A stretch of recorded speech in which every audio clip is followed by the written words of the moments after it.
everybody. All right, welcome everybody to MCA Play Starfinder episode 8. Wow.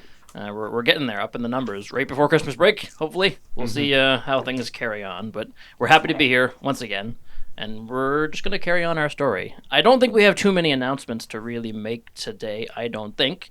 Except for perhaps a little shout-out to a friend of yours. Yeah. Who, I'll pass it off to Zach. Okay. So I know, Paige, you're going to be watching this, probably not live, but you're going to be watching it soon enough. She sent us some lovely dice, which you can't see because it's very far away. She's our biggest fan, and she sent us swag, and that's great. Mm-hmm. Well, what's going to happen? Something's going to happen there. Ooh. So thank you very much.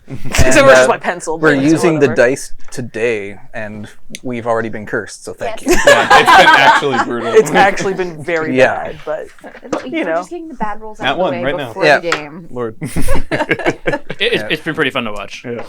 Yeah, that's not good. No. So it'll be either a very long or a very short session. We'll find out pretty soon. Roll new So, characters for When we die, we'll blame Paige. If that's what we need to do. Do any of you have any questions before we hop into today's recap? Not at the moment. Really? Nothing? Easy peasy. One point of note, obviously Doc Cam is not here right now. Paige is there. Sorry. Happy Paige is there. Hi, Paige. Hi, Paige! Thank you very much for the wonderful gift, which they are all cursed with. And I chose not to take one, and I'm glad I did. As we can see, Cam, Doc is not here. Happy graduation to his partner. But hopefully he'll be here on the next session. Hopefully. And hopefully you guys don't get him killed this one. He's our meat shield today. Now. I do not know how to play Biohacker, that's for sure. Yeah. That's okay. He'll figure it out.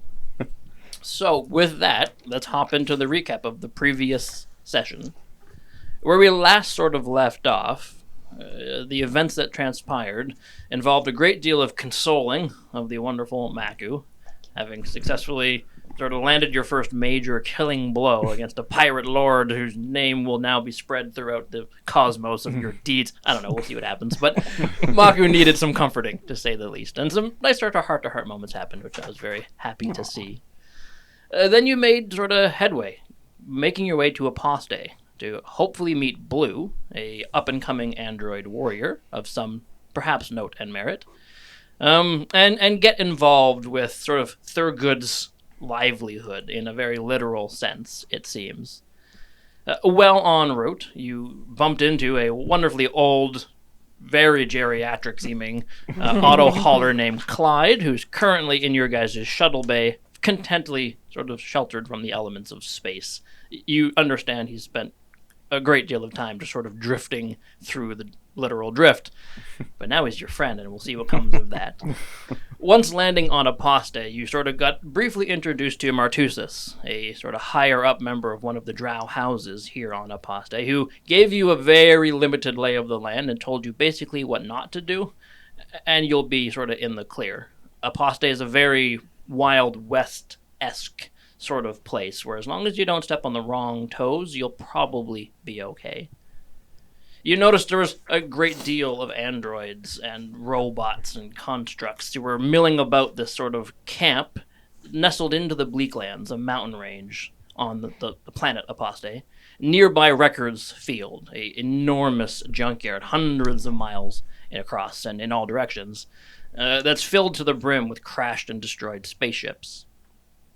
You sort of found one of the contacts who you guys met through Dieter, the wonderful little, we'll call him a mobster of sorts, back on Absalon Station, who sent you to meet with Arya, a sort of tinkerer of sorts. The shop was easy to find. You found Arya, the sort of Shireen mechanic, who's been doing quite a little bit of work on some of the constructs and robots and seemingly androids here on Apostae. Also in his shop, CV2, you found something potentially distressing, I would imagine. A restraining bolt of sorts, a complicated cybernetic web-like device that can be used to essentially strip away ability from androids such as yourself. But you haven't really made that too known yet, but we'll see what happens. But at the last moment, the door flung open, and the sort of long-awaited Blue has arrived. And we're going to jump in right there.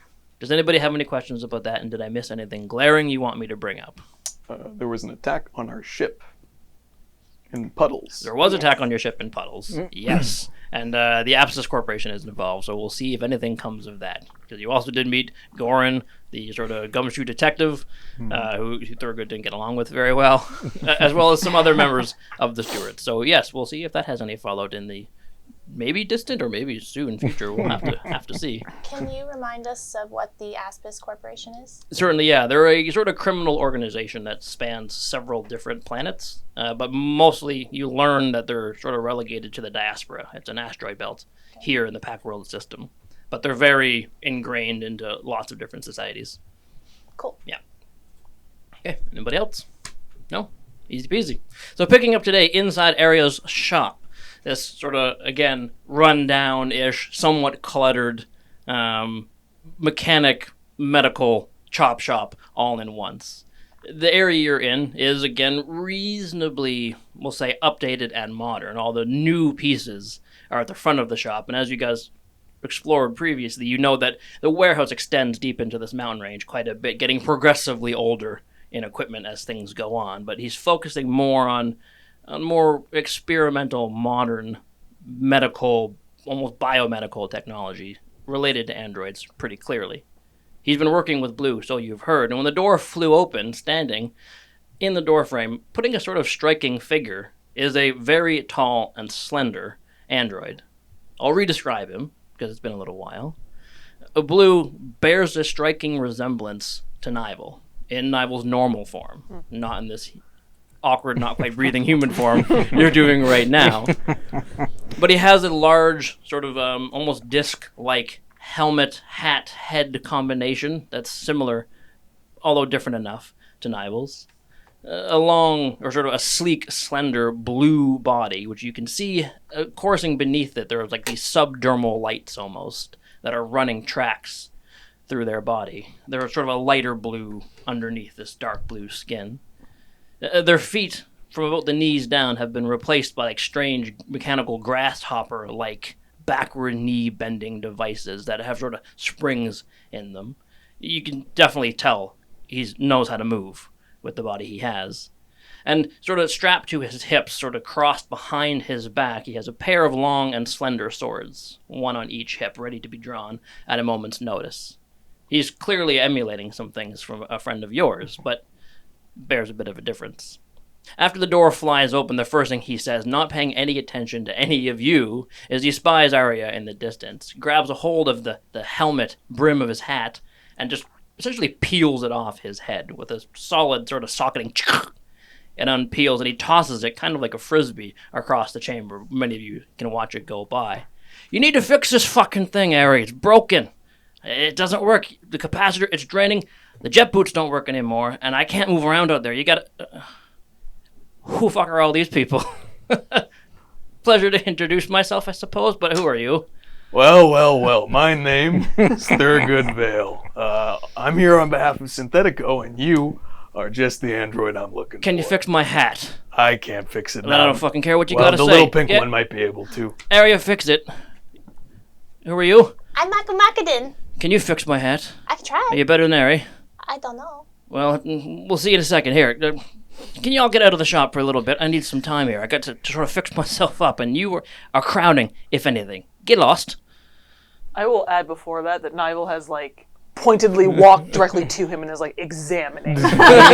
Shamelessly, like, looking at where things are jointed and how... Sure, so as he's, like, sort of not berating, but commanding everybody to get out of the way, he notices that you're looking at him up and down. Miss, can I help you? Sort of slow look over at them, like... Oh, our friend is a little shy and does not like to talk, but she just is very interested on how you're built. Picks up his hand and looks underneath. She is kind of like an expert in robots. I'm going to grab Nivel by the shoulder. Isabel's a little raised in the vast, a little, uncultured. We'll see you later, right? I'm going to hand him my business card, as it were. Again, like, staring over shoulder as being pushed away. So he takes it, and as you hand it to him, you notice he's, like, looking at it, and even before you finish anything, he's, like, just flicks it off into the distance. Pat him on the shoulder real quick. Yeah. You can find us, we're in the big old, what color is our ship? You didn't It really. didn't get painted. It so didn't I don't know. get It's painted, yeah. painted. It's like like bare half metal. purple. yeah, it's like gunmetal, a little bit purple, has scratches down the side. It's Yeah. pretty beat up. You'll find us in the beater out in the shipyard. I'm more than happy to talk to you. I'm real interested in your story. Okay, If you want to talk to me, talk to my fucking agent, Seraph, please. there. Not me. All right.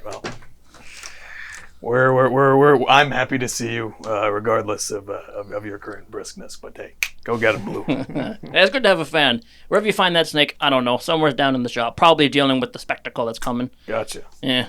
All right. Well, I'm all about spectacle. See you later, bud. Maybe. We'll see. And you, listen, if Ari fucks it up, I'll come down to your junker and see if you can fix it. I would love to stay and help. Can I try to convince him to let me stay? Yeah, absolutely. Give me some sort of charisma check. It's your call. Should I use the new curse Oh dice? yeah. Yeah, Curse see. dice. Curse dice. All right, Paige, it's on you. 11 plus. Standard average roll. Would it be diplomacy? Yeah, 17? a 17. Okay, so he sort of looks you up and down a little bit, sees that you can tell that he's starting to register, that you have, your goggles, your drone is probably scurrying around nearby, you have some equipment. So he looks you up and down. I don't trust Harry all that much. Listen, I'll come down to your ship to speak with you. You find my agent. Not yet, though. I want his first opinion, all right? Okay. So I should go then? Yeah, please, kindly. Come along, I'm Maku. going to use Okay. telepathic message real Okay. quick on Nival and ask, should I hint we've got insider info for him? On me? I mean, certainly. Anything to get him down to the ship, I suppose. I'm surprised that You We're can't leaving. tell me that much. she just keeps talking. She doesn't understand how it works. I heard from me, sure. That's it. And then I suppose, shh. I heard the first 10 words of that, enough to let me know that. So I turned to Blue and let him know. It's probably in your best interest to come see us. We might have some insider info you'd be interested in regarding your influences. What sort? Kind of an edge in the fight, you think? Quite possibly could. All right, then I'll be down presently, all right? Yeah. What's the name of the junker? Where is it? The Gant. The Gant? And Easy to find?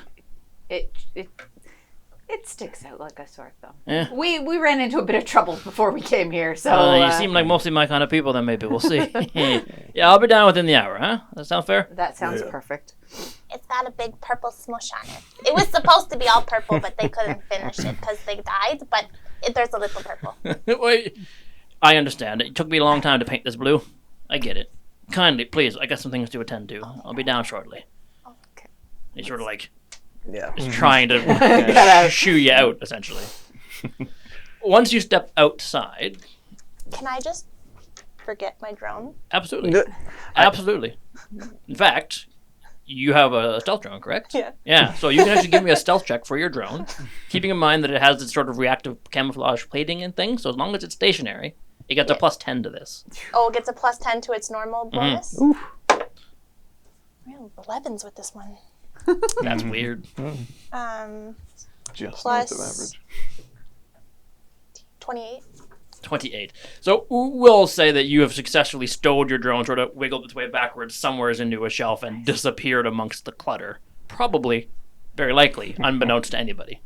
I have a second question. Can the camera that's installed in my drone record stuff? Yes. I think it's up to an hour, right? Yep. Okay. So Okay. as we're leaving, I'm gonna be like, Mr. Thurgood, I left my drone in there, and I thought it would be really cool if we could get some like background footage that you could like enter into your little documentary thing. Yeah, B-roll. That's great. That's great. Yeah.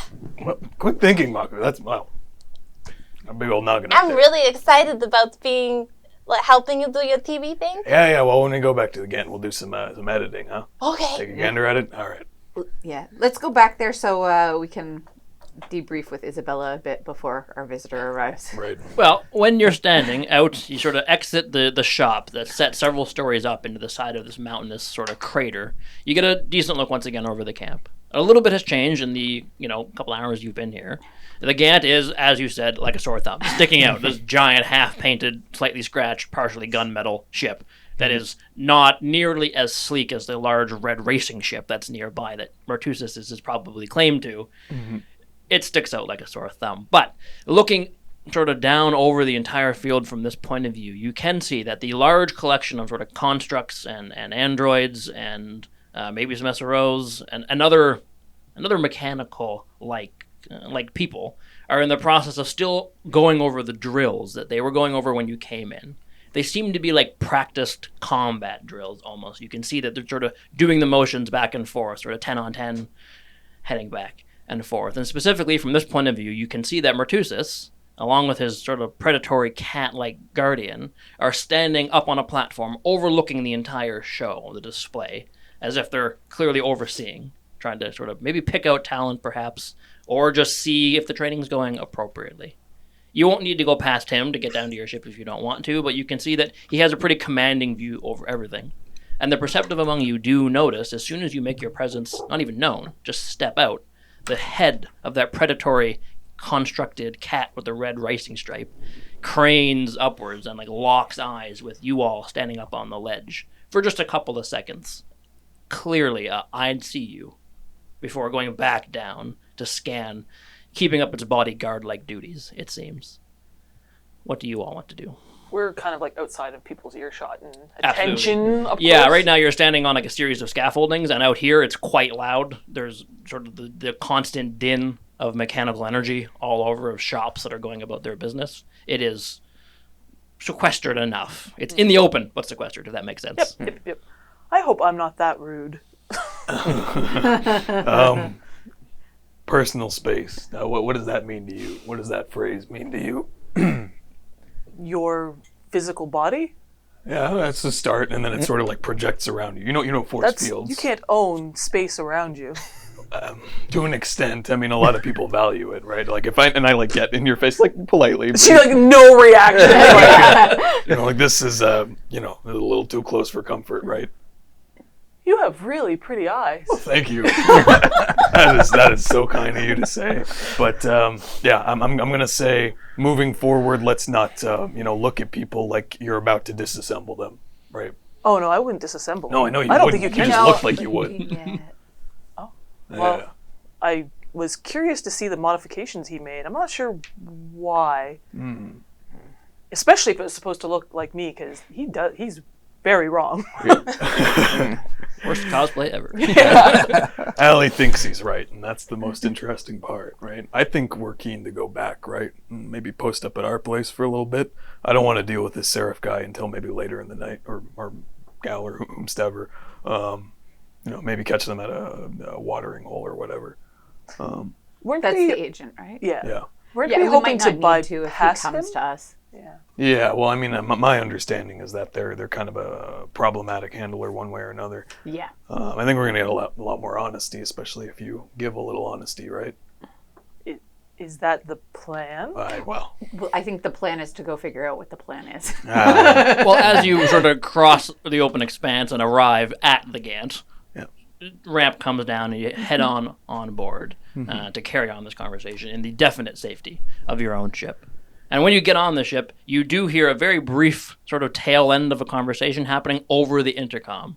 It seems as if Percy and Clyde are having a conversation back and forth, and really all you get as you enter the ship, because clearly they know you're here, at least Percy does, or Percival does, my bad, you're rubbing off on me, at least Percival knows you're here, is Percival talking about how it does strain sort of the mind to spend so many years not really attached to anything, but they're back. We can carry on this conversation later. Okay, whatever you want to. I just hope they fix my lights.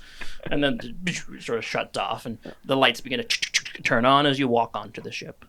Where to? Percival, you do not need to stop your conversation because we are here. He up appears.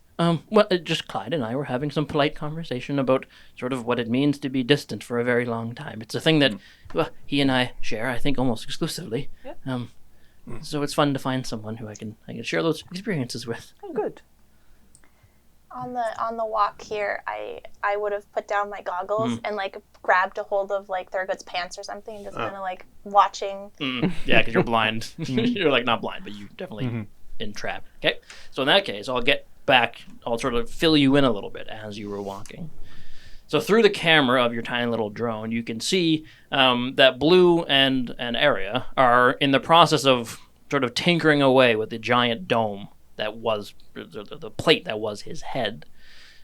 You can hear reasonable enough of the conversation. It's all just technical jargon about how there's problems with the battery that's connected to his body. Somewhere inside, he has an upgraded capacitor that is sort of aftermarket and custom, and it's not quite working well with the shield, to a point that when they accidentally sort of turn it on, it abruptly sort of expands and literally pushes them both back away, as if there's an actual force field that's shoving them away. And at that point, Blue says, and that's what I'm fucking talking about. It doesn't work. I lost my sword twice out in Wrecker's Field because the force field just turned on. You gotta fix it. So you can tell they're having some mechanical problems with what's going on. And eventually Blue does drop a line of, if I'm bringing a knife to a gunfight, I need to be able to fucking use it. So fix it or I'm going down to that little purple thing. And I'm not even close to purple. I love it. And Area is giving sort of just platitudes, trying his best to sort of to placate this now rather upset android. But aside from that, in that little journey, that's really all you get, is literal talking shop. You're welcome to sort of maintain sort of view, but I will say, by the time you get down to the Gant, you're well past that couple 100 feet that you have it goes access. Unless I'm wrong. Tell me I'm wrong, I'm gonna please. check it because I think it's more than a couple 100 feet. Keep going and I'll check it. Well, aboard the Gant, Maku might still be in VR. It's on your mind. CV2. Too much is on my mind. Yeah? Been kind of quiet. Too much is happening. I'm uncomfortable with androids doing such extensive modification to their bodies. They're like, why? Well, I don't see the purpose. I understand maybe wanting to honor somebody. Androids get tattoos and markings and modifications, but the degree to which he's almost mutilated himself is just not right. No. Can you imagine any other race doing that to itself? I mean, I'm torn up pretty bad, right? But But you still got your own legs, yeah, your own arms, that's true. a few extra pieces here and there, but to be a fighter. It's interesting. I mean, do you want to try to understand where this person's coming from, or you want to set them straight? There's no setting them straight. Everyone takes their own path. It's just not a path that I like to see androids taking, especially when it comes to this. And I pull out the thing, the restraining bolt, and I put it on the table. I don't suppose you know what that is. Probably not. Yeah. At least not the design you're looking at. Yeah. I will say to you, it's pretty clear what its function is. Everybody else might have seen something far more rudimentary than that. This is extreme technology. This is way up there. This is super black market, highly illegal technology that CV2 just plopped down on the table. Yeah, I'll say that Nivel comes over and picks it up and, like, as shocked as she can look, like, stares at, like, CV2 and, like, clearly processing, like, oh, there may be more here, kind of, like.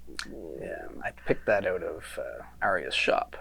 It's got no power source. It's not working right now, but Oh, it has a power source. It's just not attached to the It's- chip. not attached, right? We won't accidentally set it on ourselves, is what I'm saying. Yeah, as soon as she said that, she's like, like, drops it. Could you fill us in? That looks expensive. That's about all I got. I've never seen something this advanced, but this essentially turns any android or even an SRO into a slave. Permanently. That is scary. Like you can't, once it's in, you can't turn it off. Well, I wouldn't be surprised if it's not all that different from what's attached to you on the inside there. Yeah, I was thinking that. Remote access, all that sort of thing. Yikes. You have a slave device on the inside of you?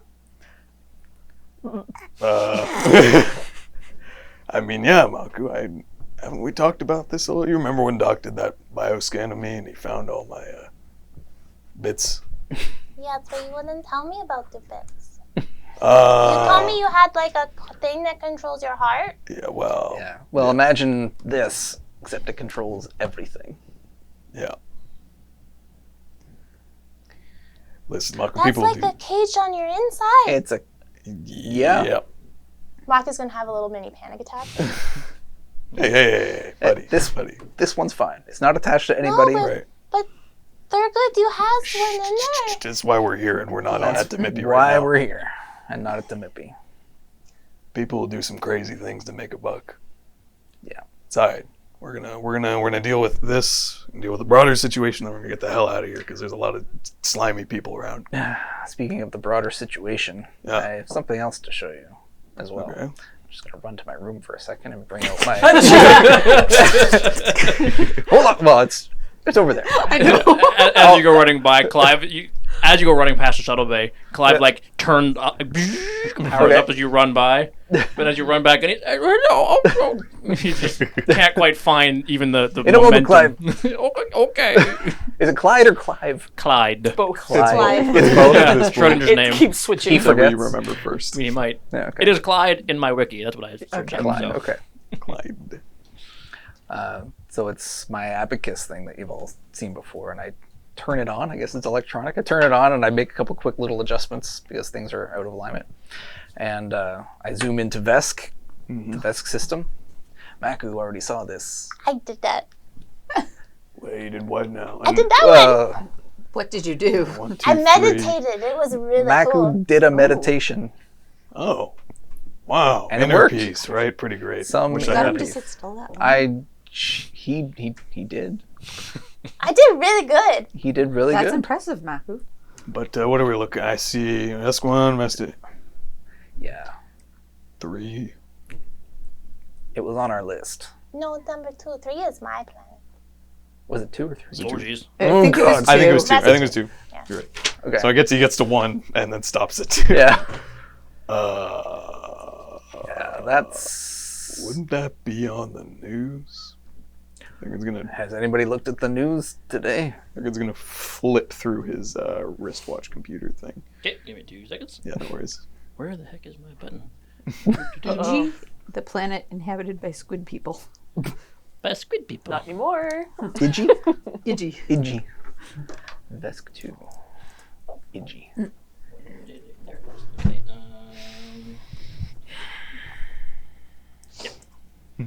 Okay, yes, it was Vesk 2. Okay. Okay.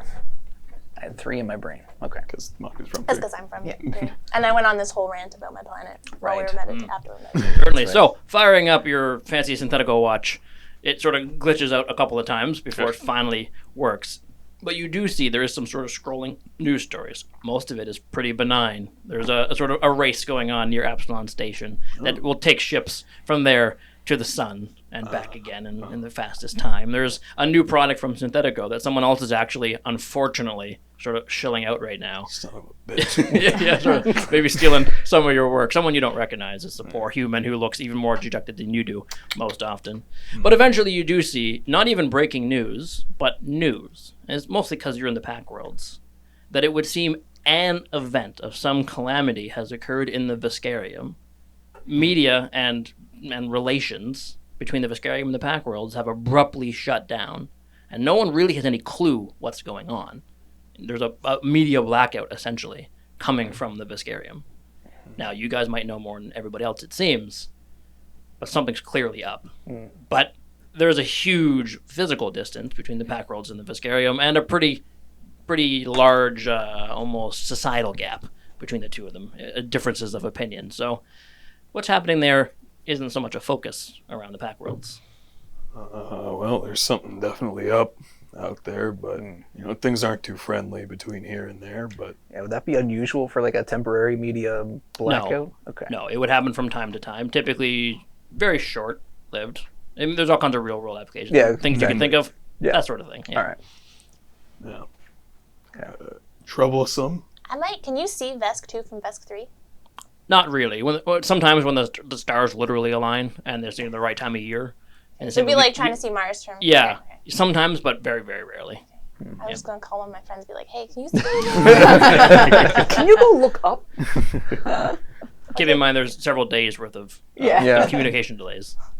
Send an email. Yeah. Yeah, go look outside. Tell me in 8 days. Can you go count the stars for me and tell me if one's missing? So that just showed up. Or disappeared. It Yeah. disappeared while Maku was meditating. And I think that's more coincidence than anything. I'm not saying Maku mean, destroyed Okay, Vesk yeah. 2. Isn't everything connected though? Like, isn't that like This the is exact real? lesson of that? There's, You didn't do it. You didn't No. do Sorry. anything. I thought it was just play magic stuff. It's To be fair, do we know if Maku didn't do it? Maku didn't do it. Can't say. Did I blow up a planet? No. No. Remember that big ball? That's probably what did it. Oh. Like, you Therefore, move the beads around to, like, understand things. It's not controlling things. no. Yeah. This is it's complicated. It doesn't control the universe. But it's not quite a map of the universe either. It's calculating the positions of stars to try to figure out what kind of influence they're having on each other. It's like fancy astrology that Okay. actually does something magical. So it's not real? I'm very confused. Astrology? It's hard to Or explain astronomy. without months. You meant astrology. Yeah, it's hard to explain without months of Solarian training. Oh. Huh. So is Vesk 2 actually gone, or is it just pretending Something- your magic? Something has happened. Something happened in the It's system. probably gone. And the Vesk have a hell of a lot of firepower, so if they couldn't have stopped it, I don't know if the Vesk would be interested in destroying one of their own. well, that's the thing. You conquer territories for a reason because you want something out of them. They wouldn't just let it go. But at the same time, Vesk 2 was on our list. Is my planet in danger too? No. I don't You think always it have would- to be careful when dealing with Vesk. Yeah. Yeah, they're not very nice. Oh, you know, they're big. They got claws. They're big very good at guns. fighting and leading stuff, but like I always tried to get them to be my friend and they wouldn't. They're too like, what's the word for it? Like they're too focused on whatever it is that they're doing that just looks so boring all the time. If your purposes are aligned, they can be of help, but their motives are not always clear. They're very boring. Well, damn. I mean, this is directly related to our case as cognifiers. So, if we wanted to, reach out to the Lore Spire complex and ask for indeed confirmation. There must be someone not in the cognifiers, but in the Starfinders who's in the Veskarium somewhere who can be reached out to. Yeah. Should we tell A bit of a them? tough question, CB2. Did you tell them about this? Did I tell who The Starfinders? about this right now? No, Yeah. this happened last night. Yeah, that's why I feel so nice today. So is that anywhere in the universe? Like, could we keep an eye on everything that's been identified as under threat, as it were? I suppose we could, but I would need a lot of time to make adjustments and calculations. Fair. Didn't think Anything it would that's be easy. close would already be on here, but anything that's outside of the Pact Worlds or the Veskarium is too far right now. Right, near space and all that. Yeah. Well, unfortunately, I think that's just something we have to sit on. It's then. something. Well, we have to finish up here before we can go figure out what happened there. And I think Demipi was next on our flight plan anyway. I think so. I mean, it's probably reaching out to the Spire Complex, though, probably does make some sense here. Yeah. They might have contact with someone in the Veskarium who would have more information. My Right. friend is like a hacker, so like I could ask her if she could like find someone that's in the Veskarium. Yeah. I mean, Yeah. It's worth a try. I mean, You may be more likely to get accurate information as opposed to provided information that's true. if you have someone on the ground level hacking in as opposed to formal communications from the society. Yes. Surely there are Vesk in the Starfinder Society as well. Oh, I'm sure, but again, There are. I feel like someone who is outside of representing communications with the Vec in the Veskarium may be more accurate. Okay. Gonna Just start texting. Certainly, who are you sending a message to I here? have to look up my backstory. Sending a message to my backstory.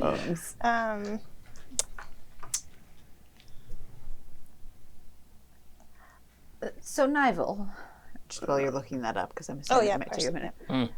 How much do you want to reveal, or how should we go about this with Blue, do you think? I don't mind revealing everything, but I get the notion that he's probably not going to believe that I am actually Nival. What do you know that only Nival would know?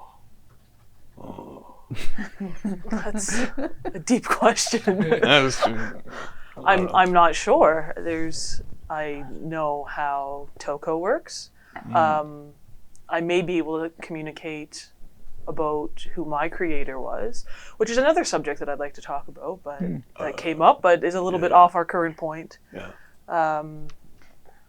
I'm fine with revealing to Blue who I am. I'm not really looking to hide everything completely, but I'd be curious to see if his reaction was going to be in our favor as opposed to hostility. Yeah.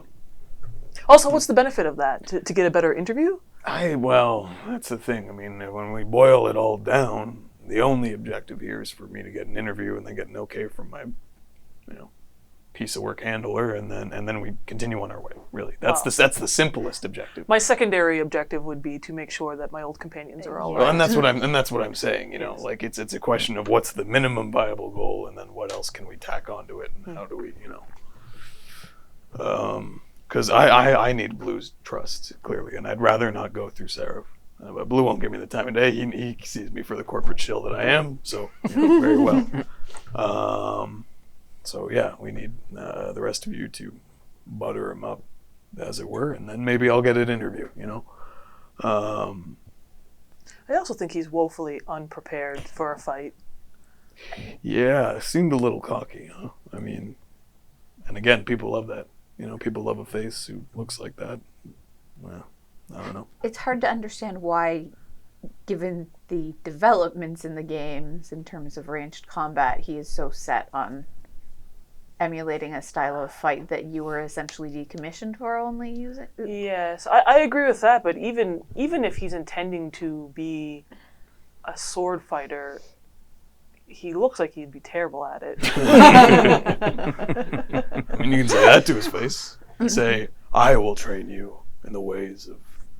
No, I will. What's the name of your sword? Frostbiter. Frostbiter. Yeah. I don't know. I don't think he'd win.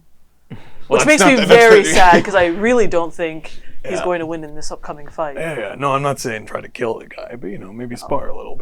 Train with the old master. That's pretty cool. I just had a really terrible idea. All of his stuff is breaking all of a sudden, right? Yeah. Do you think someone is breaking it? Perhaps, but it looked... Here's my thoughts, having first seen it. If you are an android and you are built and functioning a certain way, tacking on robotic enhancements, especially in the way that he's fashioned it, isn't compatible. I think he's just trying to fit a square peg through a circular hole. Not only that, but it also seems, I guess, gimmicky, for lack of a better word. There's not a whole lot to my style of fighting other than endurance, flexibility, and tenacious. I don't know what else you'd say. But that's not lacking. That's so you can... If you are only able to fight in one way, you need to be hyper-focused in being able to do that correctly. If you're balancing this effect and that effect and this enhancement and all those things, you are trying to juggle too many things at once. It's the improper way to approach it. Oh, so he's just really bad. I think it's just bad. He is Well, But I mean, that's just my opinion, and it's irrelevant to the situation, I suppose. But There's like a hype engine around him because he's new and different, and He's relying too much on his enhancements and not enough on his skill. correct. That is a good way to put it. Maybe we could teach him some cool moves, like you taught me with your sword. But then it ended up not working. We're out not so going to great dwell for on me. that. why are they so focused on? Why is your focus? I mean, I know you've been given him as your interview topic, but why are they so? I've been told there's some synthetico money in the pit, and that could mean anything. That could Always mean money. That could mean, well, it's true. It could mean they're paying for his enhancements. It could mean they have like a bunch of money put on, maybe they've, been doing some advanced betting, or maybe, so they have people throwing the fights. Who knows? There's a lot of opportunities to make money here, as Martusis made very clear as well. Having been involved in the fights for a long time and having seen Blue, I would bet my money on they want to hype up Blue to change the ratio, the odds of the bet, because they know he's going to lose. But if it looks like he's going to win through hype, then whoever's betting against him is set up to make good money. I have a very terrible feeling that someone is breaking his stuff on purpose. Well, Maku, if we get him down here, maybe you do a little scan. Well, I'm going to keep watching. Yeah. Let's see. This device, is there any way to tell who made it? Oh, this device. Yeah. Maybe. Not your thing, the bolt thing. Through shiny bolt, yeah. The bolt. Maybe. First off, how far can you see with your drone? 2,500 feet. 2,500 feet. Okay. So I will say you are still just out of range by a couple hundred feet. Okay. You had to go down to the crater to get to the actual bottom where you guys are. So you definitely would have caught a little bit more. It's recorded though, so I can watch it when Yeah, my phone absolutely. comes back. Yeah. And the name of my friend is Jasmina, or Jazz for short. We all have short names, like I'm Maku, and she's Jazz. So I'm just gonna text her and be like, hey, we're looking for some people that are in the Starfinder Society that's in the Vesk, and we're pretty sure that the Vesk 2 just blew up with maybe circle things coming out of it, and we're not sure what to do, because I still think it's really weird magic pretend stuff, but I guess it could be real, and we did see another planet blow up. But anyway, could you please look to see if there are any Starfinder people who could look into it that are in the Veskarium, because we're kind of not near the Starfinder. Oh yeah, we're Starfinder people now. Okay, could you just send me that? Okay, thank you. Bye. I love it. Fantastic. Roll me 2d4, please. Okay. Yeah, Maku, you can type really fast. 5. 5, okay. There is a delay in how long it takes for that message to get shot across cyberspace all the way up to the Veskarium. So I'll get you an answer. That's hilarious. Before Blue gets here, just in case we're in case we're out in public again, that message I sent you, we can get about 10 words to each other. So just if you can't speak to us freely and I ask you something, I can get a very limited response. Noted. On that note, I'll use my technopathy node and talk to Dival. Do you have a technopathy node too? We've already talked to each other through the I thought so. We're talking to her. I was going to say, why the limitations? Because we can talk nonstop through ours. Yeah. You guys can't hear that. You guys can't hear we're talking to each other. We just look at each other and twitch slightly. I imagine Nival's you need to upgrade your systems. Yeah. This is what do you mean? Magic. Whenever we talk to each other mentally, it's just the dial-up sound. That is literally what it is. The flesh is weak. So as you guys are having this conversation, it is somewhat interrupted as Percival appears in his holographic form in the middle of the table. I would like to, I believe, bring to your attention that there is a ship on approach to the Bleaklands nearby here. There is some commotion outside in the yard, however. Perhaps take a view through the viewport or make yourself scarce, I don't know. But it seems someone of import is on approach. Ooh. It could be our friend. Marco's just gonna go outside. What? Can I turn on the Thurgan's gonna go to the viewport. Runs outside. Into the door. As you go running by, you see Clive. I'm gonna just, the whole time be like, "Hi, Clive, how are you doing? I gotta go do a thing." By the time you get out the other side of the shuttle bay, one of the little articulating arms is trying to wave, but you're already gone. Poor old man. Oh, Clive. It's there's a you outside, everybody else sort of turning on. I'm going with Nival. I'm going with Maku. Two of you outside. Are you looking like Nival or Isabella still? Probably permanently Isabel for now. Okay, noted. So as the two of you go outside, everybody else sort of looks through the viewport. You start to see a couple of things. First and foremost, when you guys get outside, you can see something that everybody else can't see, which is sort of behind the ship. And you can see right now, on approach, coming down the crater's edge towards you, is Blue. He's coming for his meeting with you. He has with him, however, a second person, possibly, very likely, his agent, you can tell. And the two of you get a decent enough look at this person walking with them. They are... All right. There we go. They are wearing a pretty distinctive, deep red, sort of maroon tracksuit, almost, of sorts. Russian Okay? That's not the word I was expecting. Russian gangster. Yeah. But more distinctly, they are a sort of a species many of you probably haven't seen before. They're what we would all, and we're going to call, a Yuntai. They're a serpent-like person, complete with a large, distinct, vibrant, almost yellow-orange, like honey yellow, cobra-like hood that has diamonds sort of built into the scales behind it, sort of obscuring the actual face that's nestled inside this hood that's walking towards you. The two of them are in lockstep. But as they've stepped out, there is a commotion occurring, and you all through the viewport, and you two outside, can see there is indeed a ship on approach. It's very small, a shuttle at best, maybe even Clyde is the same size. But it's clearly sleek, and it's distinctly red, matching Matusis's sleek racing ship in the distance and his overall coloration. As the ship sort of comes on approach, it begins to sort of circle around and go into a holding pattern of sorts, right above where that field of constructs that are training are in the distance. It sort of hovers directly above it.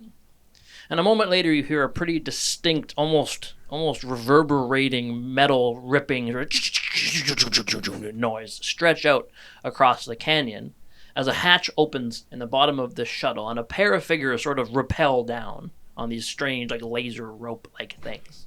As soon as they hit the ground, they sort of come to attention and scan the area. Both of them are very heavily armed and armored, wearing essentially power armor. They're substantive.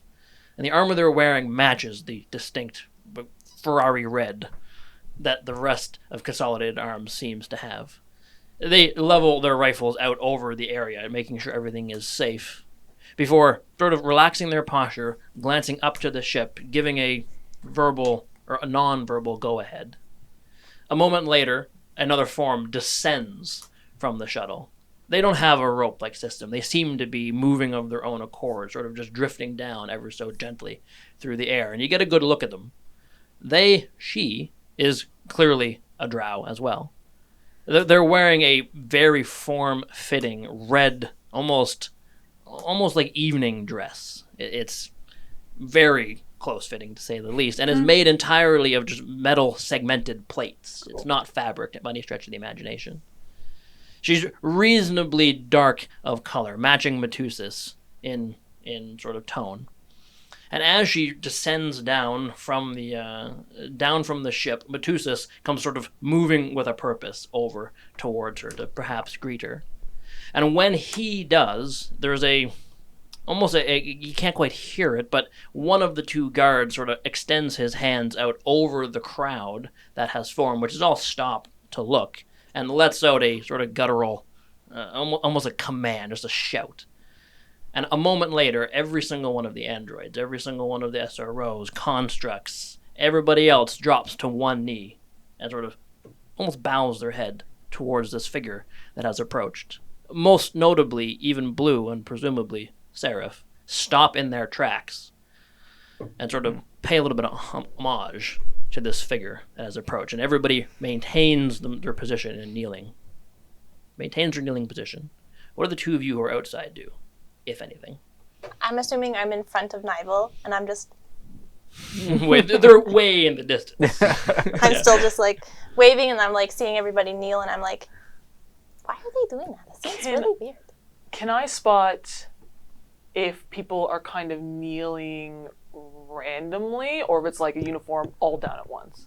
It's very near to all down at once. Yeah, okay. Yeah, it's very near to all down at once. Blue and Seraph were a little bit lagging behind, it seems. But yeah, it's pretty quick. Like, practiced, perhaps. Okay. No, I'm not kneeling, for God's sake. No. Neither of us are Okay. kneeling. I do have a quick question. How long was Blue in the shop for? Maybe half an hour. Maybe half an hour. I'm going to leave my drone there to pick up the extra half an hour, and then have him sneak out after. Okay. Noted. Okay. Any questions? Good. So as this figure sort of lands and greets with Martusis, you can't, again, hear it. It's too far away, but you can see they're exchanging words back and forth. And at some point, she sort of gives him a bit of a glare And even he, in his fine-tailored pinstripe suit, drops to one knee in the sort of dusty Apostae landscape and looks up at her, sort of maybe longingly for approval, perhaps, but he's not getting it. She sort of stops, puts a dismissive hand towards him, and turns towards the crowd on display. And whether or not she is now seeing the two of you in the distance, hundreds and hundreds and hundreds of feet away, is really unknown to you yet. But she scans the entire crowd and for a good solid 20, 30 seconds before she eventually turns her hand upwards and sort of motions for everybody to rise. And they all do. Everyone sort of rises and begins to get a natural sort of standing position. And Blue and Seraph up the way do the same thing. They rise up and come to listen. A moment goes by before her voice becomes projected outwards, far louder than she should be able to muster, to the point that you guys can hear it, even 4,000 feet away across the crater's edge. We are days away from a show of shows, and the eyes of the vast will be upon each and every one of you. Simply put, if you don't muster a display worthy of your funding and creation, you'll count yourselves among the destroyed and the dead in that field. There. You have one chance to prove yourself to me. Don't let it slip through your grasp. And you can see she turns to Martusis, but the voice is still projected outward so everyone can hear. The eyes of the house are fixated upon you. Make this choice. Die tomorrow or live for the day after. It's up to you. Don't displease me again. And the voice sort of trails off at the end of that statement, and Martusis stays in a bowed form. She then has nothing much really else to say, it would seem, before she turns, looks towards her ship, and as she does, the perceptive among you who are watching, be it through a viewport or outside, can notice she motions with her hand, and the entire crowd goes back down into a bow as she levitates upwards into the bottom of the ship. A moment later, the two guards who are with them in their striking red power armor sort of up the ropes as well, and this sleek, slender ship begins to head off generally northeast-ish towards some settlement in the distance. After the ship is nearly out of sound, we'll say, the crowd rises, with the exception of Martusis, who's staying where he is, sort of clearly dejected, perhaps, in some way. And Blue and Sheriff are on approach. They're sharing words with one another, and you get the gist that they're sort of deciding what they want to do before Seraph, this serpentine-like figure, breaks off from Blue and begins to head off towards the crowd, towards where Martusis is, maybe playing a different angle, perhaps. But now just Blue is on approach to your ship. What do you all want to do? I'm just standing there. Yeah. As soon as Still waving. Blue gets in the earshot, Nigel's gonna be like, "Who was that?" That's probably Rosario, if I had to guess. If anyone. And you don't know who she is? She's one of the higher-ups in contemporary armaments, I think. I'm pretty sure she has some relation to that fucking guy. If you don't know who she is, why did you bow? When they come around, you do. Or else things tend to go a bit wrong, to say the least. You don't want to piss them off. There's a hierarchy in place here, and I'm not one to trifle with it. I suppose. Hi, friend. You again. Yeah. Did your guy fix your No, helmet? Aries an idiot. Couldn't quite fix it. That's why I'm coming down to see you. I talked to Seraph, and, well, she gave me the go-ahead. So, I'm here to Okay. speak to you more than anybody. Okay. Yeah. You got a minute? Where's your shop? Oh, you just come here. And Is he there sort of- stuff in the engineering room, or should I take him to my room? It's up to you. Both of them are like these tiny little spaces. Yeah, like, I don't know if the engineering room is specifically, like, levers and buttons for the ship, or if there's, like, tools in there. No, you'd have to go to your chambers, probably. Okay, yeah. so I'll That's just where take him to my room. Your workshop I'm is. gonna pick up the thing and hide it away. As we're walking by, I'm gonna be like, "This is Clyde. He is our ship friend." It opens up a little bit. Oh, hello! Blue sort of stops abruptly, stares at him. You should put him down. Oh no, he likes to be alive. We're going on adventures, isn't that right, Clyde? I hope so. And the little armatures are starting to move a little bit. Yeah, I would love to go on an adventure. It's been some time. He's very happy. That doesn't mean you shouldn't put him down, poor thing. Why was he a poor thing if he's happy? I'm here to fix my fucking head. Oh yeah, okay, come on. Not deal with your old ships. My goodness. Lead the way, little one. Okay. As you put that away, are we going to mention that? To Blue? If it becomes prudent? I don't know. We gotta pick this one's brain a little bit. Yeah, the way they all bowed together, did it seem rehearsed or forced? Fast. Yeah, it's really hard to tell. Suspiciously similar. Oh yeah. Yeah, They're like thousands of feet away. yeah. Yeah, okay. I need to get some power armor. That was some nice power. Yeah. Anyway, Red's not your color. no, not even a little bit. And Neville, don't forget your illusion's mouth doesn't move. I'm downstairs. Oh, are you? Okay. Yeah, it's just the three of us right Yeah. now.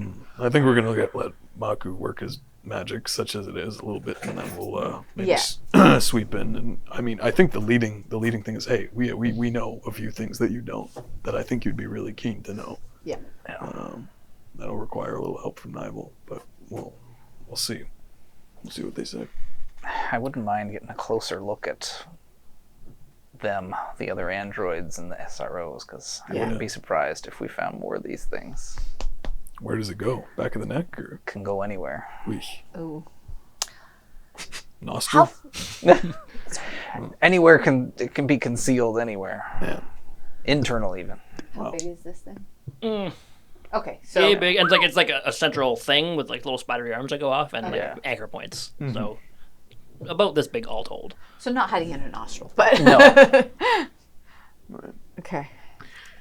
All right. Well, I think we'll let the two who are already out there drive for a little bit, and then try to see what we can get. Yeah. I'll start working on some calculations, see if I can expand our field of vision. Yeah. Good thought. So back down with you two, leading Blue to your little chambers. Blue is looking around the ship as you go and sort of taking it in as best he can. You know, you're right. This is a fucking junker. Yeah, well, I suppose home's home. We like it. It's a lot of fun. Yeah, well, as long as you can fix me, it's all that matters. I just have a question. Absolutely. How far behind is my drone? It's still there. If you said another half an hour, it's still just sitting there. All your stuff's in your All drone. my mechanics tools in my drone. So Yeah. I'm gonna just like occupy him for a little bit. I'm gonna give him like a little tour of everything and like ask him questions about like mechanical stuff, so that like Maku's getting an idea. But he kind of just had this epiphany as he's taking him to a room, going, "Oh, fuck." All your stuff is there. All of my stuff is in my drone. So I'm just gonna be like, so these are our quarters.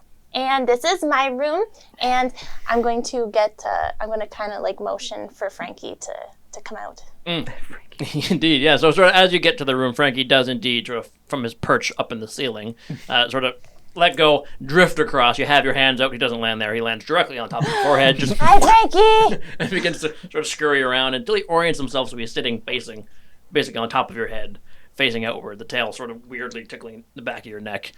But he's sitting there. Blue sort of looks down at it. That seems like a waste of fucking time. What do you mean? Yeah, you gotta feed it. You gotta keep it. You gotta feed yourself already. My God. Do you hungry? No. Do you hungry? Did I say do you hungry? That's hilarious. No, I don't hungry. I Oh. don't eat. Well, he's my friend. But that doesn't matter. You're here to get things fixed. So can you tell me what's... And I'm waiting. There's Yes. there's no door on Maku's room. No, there's Nope. no So door. we can hear this. Yep. It's through Probably. the shuttle bay. So if you guys are on the Okay. bridge, if all the doors are open, maybe. I think I am flicking through the kinda like- internal monitoring to just Sure. be like, Then I would say at some point, yeah, you sort of cue into the conversation where it's from the, maybe not into the individual rooms, but on the galley Yeah. that all your rooms are affixed to. You can see them sort of standing by the doors. Maku's gonna bring out this big like piece of paper or a little notebook or something and be like, okay, and then I'll have my little tablet. Be like, okay, so I don't know very much about you or your mechanical things. Like most things I work on are mine, and like I know how they work. So can you just tell me a bit about what's broken and what you need fixed? Well, it's not so much the things are fucking broken. It's just that I'm trying to get it all to work in concert. I'm a big fan of the old styles. I'm Okay. trying my best to emulate them, but it's a bit tough to do sometimes, you know. I model myself after an old champion, you know. Oh yeah. Yeah, leave a couple moves. And he sort of like does some awkward hand motions. Like the flash frost in the eyes of the storm. I was gonna say, Nigel just like grips on her sword. What's the name of your move? I don't think she had any names of her moves. You called it something when you were showing No, me. her sword is called the Frostbiter. Oh, okay, but the move wasn't called anything? Okay. Well, there's like the ability name, whatever you've been. Tropic Strike. Yeah. Yeah, I don't know, you called it Strike. something, but that's fine. The hurricane. Like, I'll be like, oh, yeah, I know that one. Yeah.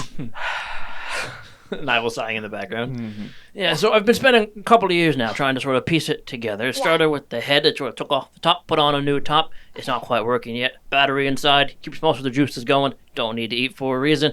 I can jump real fast or jump real far, but... Oh, I don't think Nigel jumps, though.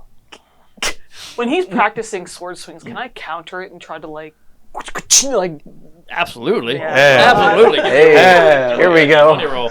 what am I? Make it an attack roll, please. Oh, an attack, normal attack.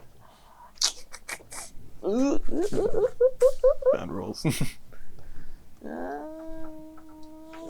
15. Okay, so as he's doing these flourishes with these pair of swords, that as he sort of has drawn them, you realize that they are, you're getting a good look at the first couple of flourishes. You can tell that the swords are sort of segmented almost, like they're made of multiple parts that are put together as he's swinging them around. And as you go to sort of try to throw the blade up to parry it, as he's in the process of bringing it down like a cross swing, it seems as if you were aiming in the right spot. And yet, when the two swords sort of cross paths, the ends of both the blades essentially detach from the actual sword itself, sort of flow like almost a stream of water completely around your blade and join on the other side as he just passes right on through it.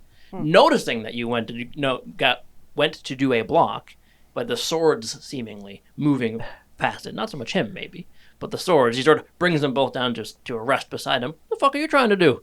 That looks really cool. Well, it's getting interesting down there. Yeah, are you watching it? So I'll have her, she's not going to verbally respond, I'll have her take a step back and then, do another attack. Not fatally, but like, again, aiming to kind of take him off step or disarm.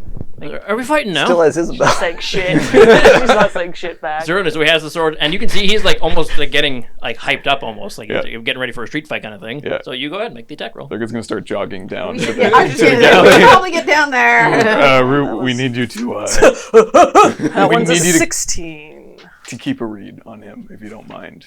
Yeah, that's fine. Read into what Turn he's as as saying. you all come running down, Clive, as you go running Hey, by. buddy. As you go swinging your sword with a 16. Blue is surprisingly nimble. As you go swing the sword, you hear a little faint, like a puff of hydraulic energy, as one of his legs sort of essentially forms a little spike at the bottom of his foot, which drives into the very metal of the floor, giving him the leverage he needs to sort of spring sideways. So as you swing your sword, there's nothing to be found. He's not there. Wow. And he's just a few feet away, and he has both the swords still sort of drawn. Listen, if you want to do this, we need more space. And if anything, let's go to Records Field. There's a couple of us out there training. Again, not responding. We could go down to the shuttle bay or to the storage room. This is really great for my notes. I'm getting a lot of notes on how you're working. Not responding if the room is small enough, can she kind of do like a leap, push off the back wall, like kind of in behind him-ish? Cool. Yeah. That's what she's built for, is like wall flipping, really. So you're trying to attack again? Sort of thing? Not so much with sword, maybe even like back of sword. Like it's just trying to like tap. Certainly, give me an acrobatic check, please. Yeah. 18. So whatever you describe it however you want, you can do it. As you sort of spring behind. Well, it's sort of like looks like going for him, but purposely slightly off. Foot hits wall, springs this way, just kind of in the back shoulder. So this time you actually do somewhat manage to connect, but I will say you, from your experience, get the impression that he's maybe not allowing you to hit him, but certainly watching your technique as you come in. So he sort of watches you jut to the left, and you can see he's tracking you. And he can tell, it seems, that you're not intending to kill him. Yeah. Because as the blade comes in, he tenses up for a second, but sees the actual blade isn't coming, and allows you to sort of give him a solid bop on the side of the noggin. Sort of knocks back a little bit. You seem to know what you're doing. She just stops. She's like, okay, I'm good. Maku's gonna mutter underneath his breath as she does that and goes, oh, she can jump. At the same time, everybody else sort of runs into the chamber and sees the two of them standing sword off. I like this image because remember Thurgood is more comfortable moving quickly on 4 than 2, so I like you would hear the sound of a 4-foot gate and then like very quickly 2 steps and then like leaning casually on the door from hey, what's going on down here, everyone? They're looks, like doing cool moves and stuff. Yeah. I'm taking notes. Okay, looking good. It's like taking stock, looking for violence. There isn't Looking really for any violence. violence. No. Better than I expected. Good. Yeah, you having fun, Blue? We're Well, I'm not gonna lie, a little bit. I'm trying to convince this one to come out and train with us in the fields. yeah. Isabel's she doesn't talk much, but she's also kind of a fan of the old guard. We might she's a fan. It's part of why we're down here. We're kind of interested in the history of this place and and all that. And I couldn't. I'm gonna stop you right there. I don't care about the history of this place. I'm not here forever. All right. Do you care about the history of every place you land? I sure as fuck don't. No, I can get a level with you. No, not even a little bit. Yeah. But I mean, how'd you this Nival person? How'd you kind of get hung up on them? It's old history, man. Toko has been out of the picture for centuries. It's been brewing back up again. Mr. West has started back up. Huh? Mr. West, yeah. Yeah. There's a new Nival on the scenes.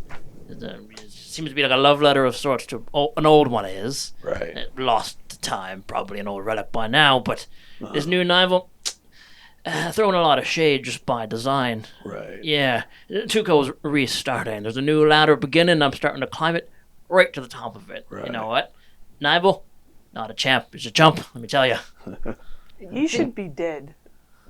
Who should be dead? West. Well, he's not. Why is he not dead? I don't know. I don't know the man.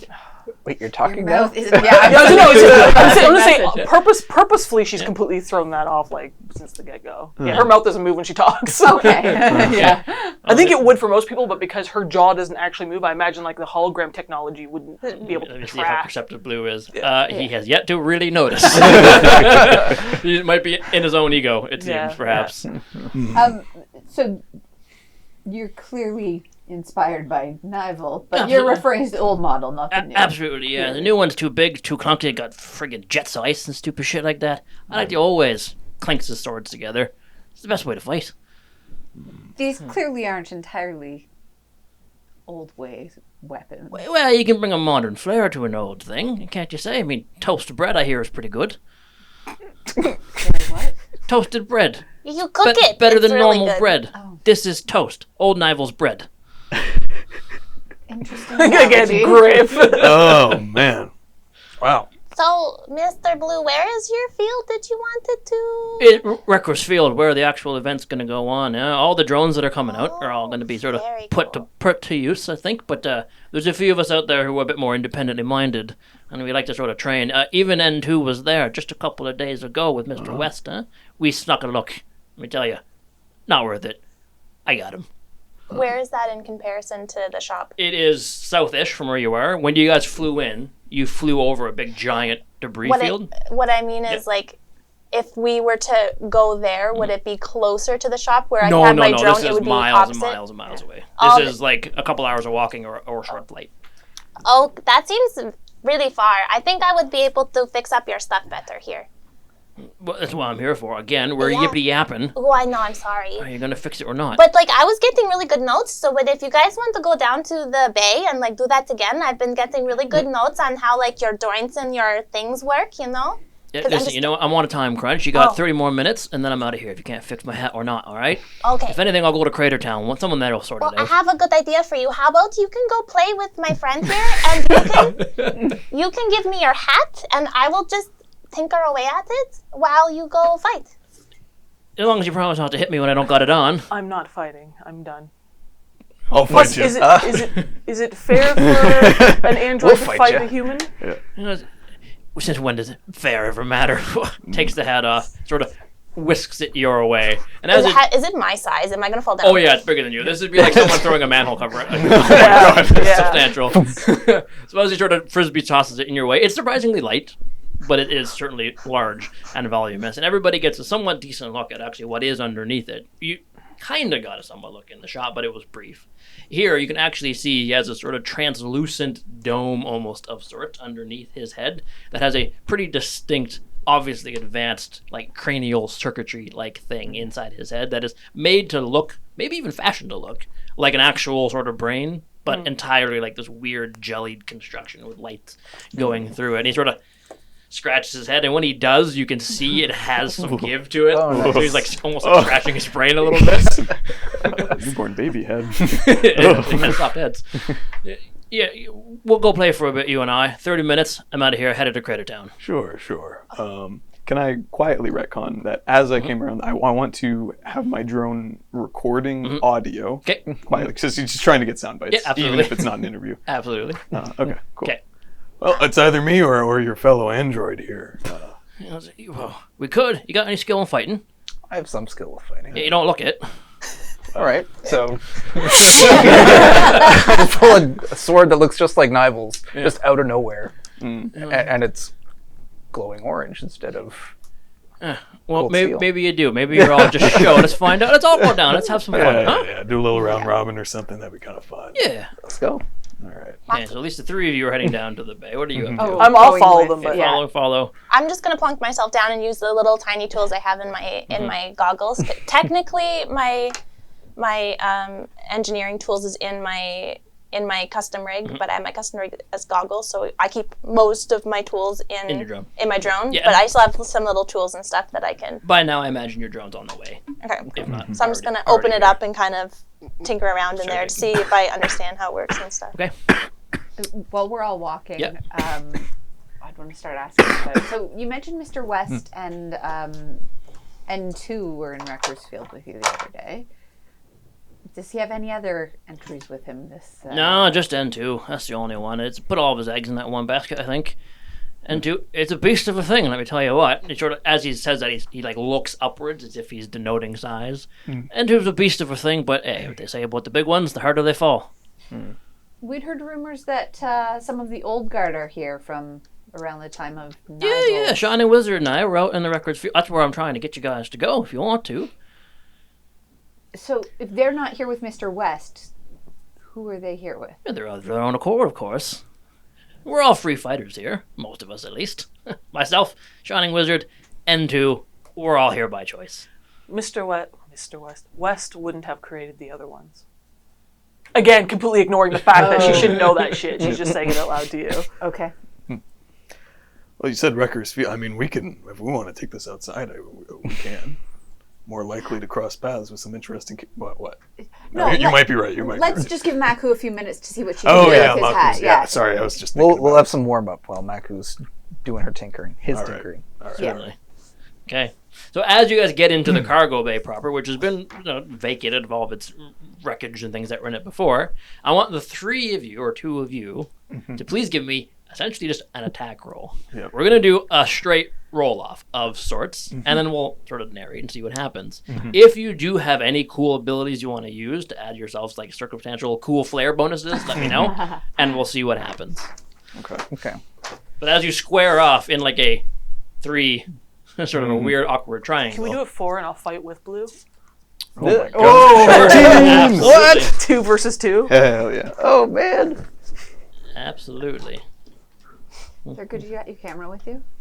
Yes. Thurgood is absolutely taking footage of this. Okay, certainly. So as the four of you Drones sort of square off, the 2 on one side and Blue and Isabel on the other, please go ahead and give me an attack roll. Just a straight attack roll with whatever. And this is a sort of amalgam effect. This is to signify several moments of fighting.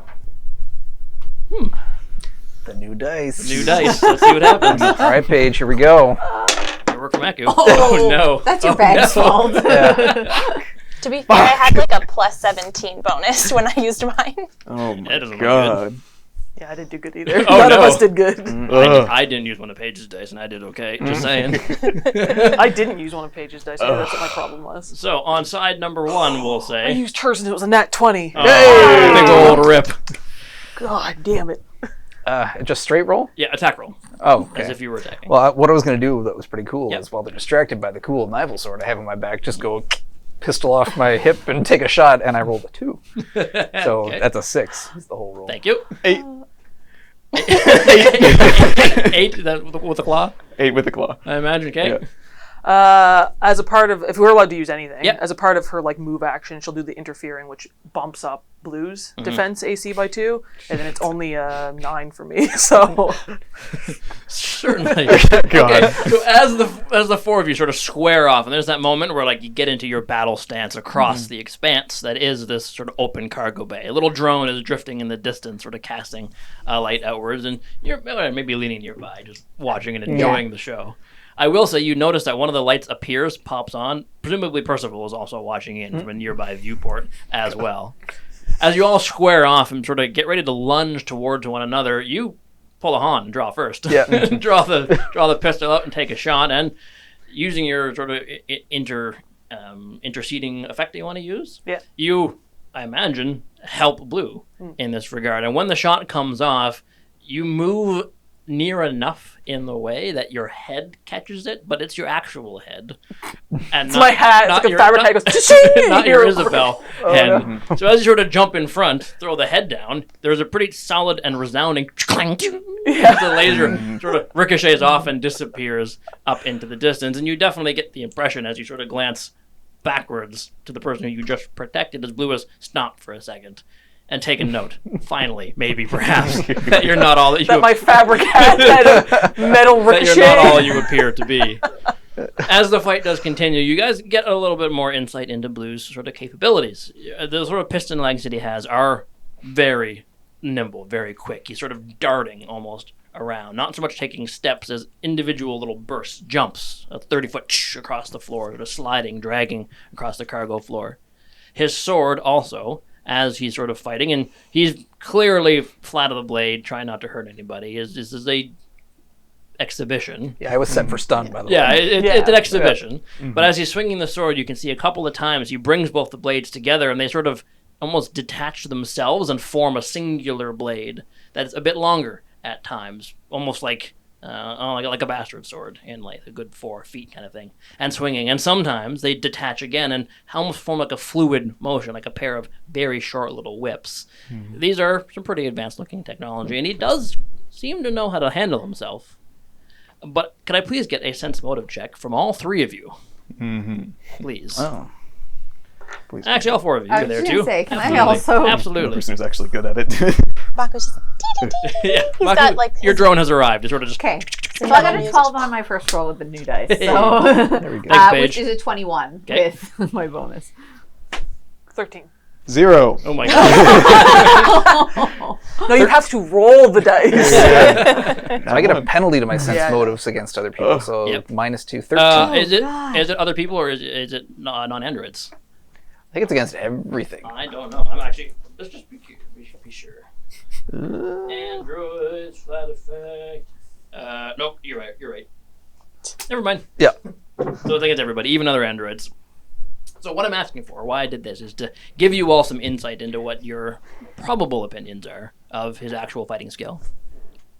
God among men, super incredible, knows exactly what he's doing. Fast little bugger. Yeah, is phenomenal. Okay, you got a 13, you said, yeah? Yeah. Somewhere around there. He clearly knows how to handle himself. Yep. Okay, he is reasonably well trained. So your sort of suspicions or fears that maybe he is all just bravado, he has some skill to back it up. Okay, 13 as well. 13 as well. In the same vein, I will also say you can recognize some of the sort of fighting techniques he's using bear some resemblance to some Solarian forms, but he doesn't have the ability, it seems, to actually summon them. But maybe he's trained By in a Solarian broad at range some of point. things. With a 20 and change, he has no idea what he's doing. Okay? He doesn't know how to fight, it seems. It is rote. It is program. You can see every time he moves and gets a new stance, there's a hitch in his step where he has to reset and prepare for the next attack, prepare for the next counter. It's not actual skill.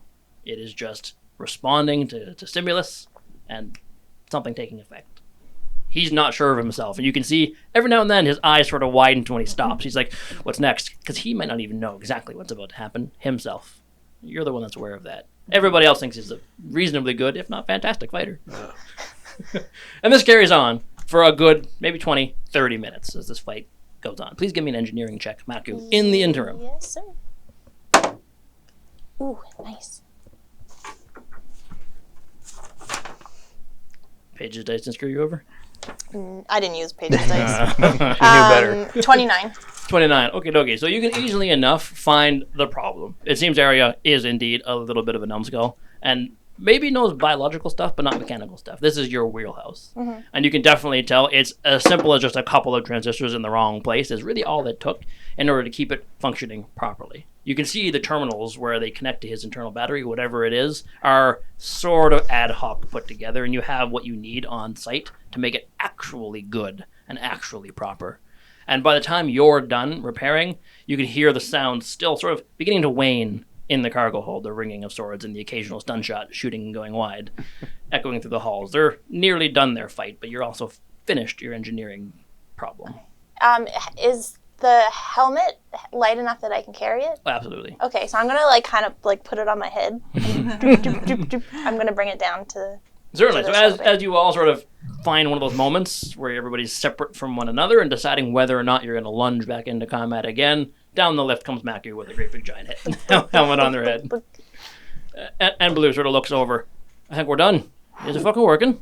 Yeah, your friend did not really know what he was doing. Well- I fixed it up for you. Now it was just a couple wires that were in the wrong spot. That's really all that it was. Well, Rocha spoke pretty good from him, but she's an idiot too. Is it fucking working? Yeah, here you go. It should be. Rocha, a friend of mine here on Avalon, or Apostae.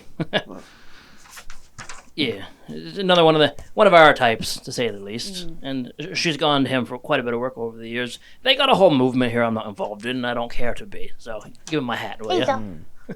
It just clicks it on, and you can see him get a bit reinvigorated, as it were. He's like, I think you did a good fucking job. Oh, thanks. Thanks, friend. You come anytime. I'll fix up your stuff. You know, I might. I think before the fight, before they crash the big ship in the records field, maybe I'll come back. You give me a bit of a tune-up, huh? Sure. Yeah, Ares fired. Nice. Can we see, now that you've got your full gear on, Yeah. let's see how that goes. See you again. Fine. Shoot me. Test I it love out that, freely. man. You kicked my ass. Well done, kid. You're wow. You're lightning death on the wind. It's crazy. Isn't this moves really cool? Really damn good. Oh, yeah. I can be pretty quick. Go ahead. You, shoot me. I'm going to charge him this time. As he's expecting a shot, Yeah. you come running. Stellar Rush. Okay. I want to sense motive on this. Oh, yeah! 10. Ooh, okay. 23. 23. Okay. So as he wants you to shoot him, and you deny, you come rushing in. You, 20 and change, you said? 23, yeah. 23. You can definitely get the impression that he is prepared for a shot, and not this charge. As you come running forward, you hit a feeling of resistance. You've hit this impermeable barrier, of sort of a semi-permeable barrier that has been formed from this dome around their head that extends just a couple of feet out from them. But it was set to shot, not the whole body, it seemed, because as you hit it, there's a moment of pressure before you just pass on through and can absolutely slam into him. I rolled a really low roll back here. Wow, okay. So as he's going to throw his swords up, are you like hitting him with your weapon? Just hitting No, him with your I'll do the face? bull rush thing in that case, where I just try to push him Okay, back. so you just sort of shoulder, Yeah. elbow in, and send him flying backwards. We're not going to do a whole bunch of rolls as he goes sliding, grinding the little blade feet into the floor a little bit. Nearly gets thrown off guard. You can definitely tell he was expecting X and got Y instead, and it did not go well for him. As he goes sliding backwards, nearly stumbles, sort of levels his, or gets his posture, crosses his swords in front of him. What the fuck was that? I said, shoot me, will you? Should never do the thing that's expected. Well, you know what? Quickest way to lose. Yeah, I'm not gonna continue this fight, huh? Do you expect that? Fine. No? Didn't think so. Fuck you. Shoot me, my god. You said you wanted to talk to my agent, is that true? Yeah. Where can I find them? I saw they were on approach, and then they headed off to Didn't- Records Field. Didn't you want to talk to him, no? Well, Well, he's too much of a, what do we say, groveling at the feet, huh? He's trying his best to move his way up whatever ladder he's doing here. you talking to me? Well, no. I mean, it could be. Do you share something in common with Seraph? No. Yeah, no, I wanted to pick your brain a little bit, my guy. I know you were a little reticent at first, but hey, I think we showed you a good time, yeah? Well, why don't you show me a good time? Right. Well, I'm also here. Hi. It's quite. I had a few questions. They're going to be quick, right? We don't even got to set up an interview or anything. I think it's more mysterious if we just have your voiceover. How about that? Maku's gonna pop in with his head and he'll go, "Can you please talk to my friend?" I'm also gonna be poking at the force field again, like behind him, like trying to figure out how it works with the hat. Yeah, so... Naval personal space. yeah, as you're... Did you say that? as you're standing... No, you guys talk through your Oh, thing, yeah. right? You say it out loud. It's just like everyone slowly. As you're poking, it's sort of like you know when you put your hand near a corduroy couch, that static effect. Yeah. It's that sort of sensation, but it's enough that it won't stop you by any stretch of the imagination. Just like tilting his head back, like looking underneath. I will say, if you go do that, Yeah. if you actually touch his head and you're like, "Please talk to my friend," and he sort of spins around and like literally smacks you. Hey, fuck off! What happens when he smacks her? What? Well, it hits like her hand. Yeah. But does it hit metal? Oh, I suppose that is true. Just smack, fuck off. And what the fuck are you? What is this? Pardon? Drop it. Just like shrug and turns it off. So, now, Nival on full display in front of him. Blue sort of takes you in for a second. You look like me. Yes, I'm a very big fan. Maku is just going, "I've been trying so hard not to say anything, but this isn't my friend Nibel." No, Nival's dead. No. Look to Rulana like, told you. Nival's old news fucking gone. No, Nibel just ran away. Now, there's all kinds of people who are trying to sort of make a show of it. And there's been a couple of pretenders over the years. All of them are dead. You'll be among them. Wait and see. Nival's long dead. That's why N2's around. It's well done, though. Thank you. It's convincing. Thank you. Are you dead? No, Maku, I'm not dead. I don't really understand how like sentient robots work with when it comes to living and dead, because maybe you could have been dead at some point and then you got brought back, right? I don't know. If you asked the right person, I was always dead, I suppose, with that logic. See, so technically she's dead. But anyway, weren't we doing an interview? I got on my bow tie. Well, put a pin in that thought. I bet if we come around and we speak to some of Nival's old friends, they'll have things to reconnect on. I mean, I suppose maybe if they recognize this imposter. Yes. Sure. They're here of their own accord, you said. Absolutely, yeah. Where can we find them? Well, mostly Wrecker's Field. That's where Shauna Wizard's been for the last little bit there. We made ourselves scarce when Mr. West showed up. Obvious reasons. We don't want to get too involved. Don't want to get in N2's way, to say the least. But yeah, we're just sort of stomping around there and have been for days. We have a bit more free reign around here. How many of them are here? Well, it's just Shauna Wizard and Gold Digger. Burning Hammer? No, he's not here. Okay. No. I thought I heard his name, but... Well, he might have, but he's certainly not here. Not today, at least. Okay. He's somewhere out in the vast, I'm sure. What makes you so certain they're from the originals and Well, Niall's not? Well, we've been traveling together for some time, and I believe them. I don't believe you. First day we've met. It's convincing, but not that convincing. I don't really care if he believes or not, to be perfectly fair. And I don't really care if When you're they not, believe, yeah. if I care or not. It's fantastic. I'm glad we've had an understanding between the two of us. Is your hat the only thing that's been malfunctioning? Absolutely not. It's a whole thing. It's been a process. It's taken me a couple of years to get it right. Oh, well, have you been going to that other guy? Because he doesn't know what he's Ever doing. since I've been here, when Roka put me in touch, and I'm gonna have a word with her. Let me tell I you. can fix you up. Well, maybe I'll come back tomorrow, to say the least. Yeah. Yeah, you come back. You're so certain it's mechanical, not to do with the other workings that you have going on. Well, wait, what do you mean? I'm good at computers, too. I'm pretty sure I know when things aren't quite going right. I spent some time, replacing some bits and things don't quite fit together all the right ways. And sometimes it means you're lopsided. You see me 5 years ago. Let me tell you, it was a challenge. Now, I'm in peak fighting form. Just from experience. Well, of course from experience, yeah. Yeah, Seraph has set me up with all kinds of fights. Nothing that's broadcast, or nothing too fancy, nothing too famous. But, I mean, that's what all of them are for. And he, gestures broadly outwards towards the crater. That's what all of them are for. Just bought, constructed, made, sort of training dummies, to say the least. Yeah, that's what Shining Wizard, myself, Gold Digger are all going to be up to this week. Putting on a display. What else has Seraph been setting you up with? Well, not too Seeing much. anyone else for upgrades? Well, I mean, I've had a couple over the years. I dealt with Rocca, who I've said a couple of times, who I met back on Avalon, but is now here on Apostae, and a few other shops. I like to shop around, you know. Don't put all your trust in one mechanic. As we've learned, they're not all that good. He wasn't raised. How are you vetting your mechanics? Trial and error. Oh, that explains a lot. Honestly, it took me like 5 minutes to fix. Is this Rocca someone you have heard of before? Give me a culture check. I will. You said something about Rocca earlier being an android. Yeah. Yeah. Yep. So I am interested in Rocca. Give me a culture check. As soon as I can find my culture skill. There it is. You uncultured swine. 14. 14. It does not ring a bell as a name, to say the least. No. Unfortunately. You did mention something, though, about Rocca being connected to some kind of movement with the androids. I don't get into that kind of politics things. I know. My friend, I'm doing my thing, trying to make an even buck, trying to make a name for myself, trying to climb up the fucking fight ladder. Whatever's going on here, don't give a shit. Where would I find this Rocca if I wanted to? Probably Crater Town, I would imagine. Maybe here. I don't know. She blends in pretty well. Okay. Thank you. Yeah, or why?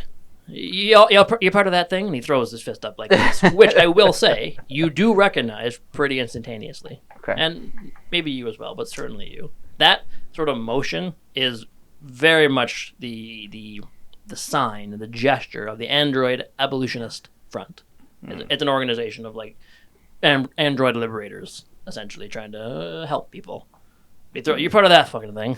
I'm not part of it, but I'm just not a fan of my people being slaves. Yeah, well, I hear that. Good on you. I guess good luck if you want to go find Rocca there somewhere. I don't fucking know, though. You don't care? I don't care so much. You don't care how our people were created? What we were created for? I was created to mine things. I don't do that anymore. I forged my own path. That's good. You forged your own path pretty clearly. What were you made for? I was made to be a guide. Yeah, and here you are. You guide And these here people? I am. You guide these people. Is he your guide? I'd say so. I'm Well, still a guide. You haven't broken free yet, my friend. Go find Rocca then. Maybe you should be part of this whole fucking thing. I'll take a look. While that was going on, I'm gonna, in the middle of it, look at. They're gonna be like, "Is this part of the interview?" I mean, I've been recording this entire time. Have you? Huh? What? I was trying to be as quiet as possible, talking about side of the mouth. Okay. Well, what was that you didn't? Okay. That's fine. Health check. Yeah. Yeah. So listen, what's the fucking plan here, folks? You fixed me up, you sorted me out. I want to go test it out. I'm going to record field pretty soon. Can you just talk to my friend for a minute, and then I'm happy to fix you all up before your fight tomorrow. You got 2 minutes. Sure. We can, I think, maybe hand wave this a little bit. Sure. Because I don't think I'm going to ask any questions over the course of this interview that we don't already know the answers to. But he's just trying to get something that's, appropriately framed and sounds more like an interview than off-the-cuff comments. But I don't think I have any earth-shattering questions. Absolutely. Okay. And I will say then, in that case, during this interview, Blue does put on a bit more of a showmanship. Yeah. He sort of puts his posture That up a is little one bit. thing. Leading into this, Yep. I'm kind of, it's, this is part of your breakout, right? And it's just, trying to sell it to him as self-advertisement, like I did Think with... of him like your hype man. I am your hype man, by the way. Synthetico's got some pretty big money behind you. Why'd they picture the hype man? It's so fucking boring looking, though. Excuse you, sir. I am Thurgood Vale, voice of the vast, and the Hayesfields holdout. I am a war veteran, and you'd best respect me. Yeah, I'm not going to do that unless you deserve it. So let's get this over with. Let's please. And he I sort of, tear my shirt open. I tear my shirt open and show him the scar that runs down my neck and down. This is a really exciting interview. You must have sucked at your job. I succeeded where I needed to. Clearly. Cost me a lot. Look at you. All right. Anyway, we launch into the interview. Came home in one piece. I grit my teeth and get through the rest of the interview. Sure. And he even Yeah. rehashes that same line Sure. of the N2 is not a champ, he's a chump, and he grabs Yeah, a yeah. hold of the camera. Yeah, I'm yeah. going to take Oh, him down. yeah, perfect Like, WWE. Exactly. Oh yeah. Oh yeah. And as soon as the interview is like done, kind of thing, when he feels it's done, he drops the super hype persona. Yeah. I don't know, but he's like, that's your 2 fucking minutes. During Cheers. their conversation, all have gone over to Nival. So, do you want to go check with your comrades in the records field? Yes, of course. Fantastic. Okay. Just making sure that when we're like telling him what we're doing next, we're doing what you want to. Yes, absolutely. No, Fantastic. if that's where Shining Wizard is, then I'd like to go there. Awesome. Interview is now complete. You got your 2 minutes. Yes, sir. Looks well. Yeah, I've got enough time from you. I'll be back once I test this fucking thing out. I'm off. Thank Thanks. you, friend. I'll see you tomorrow.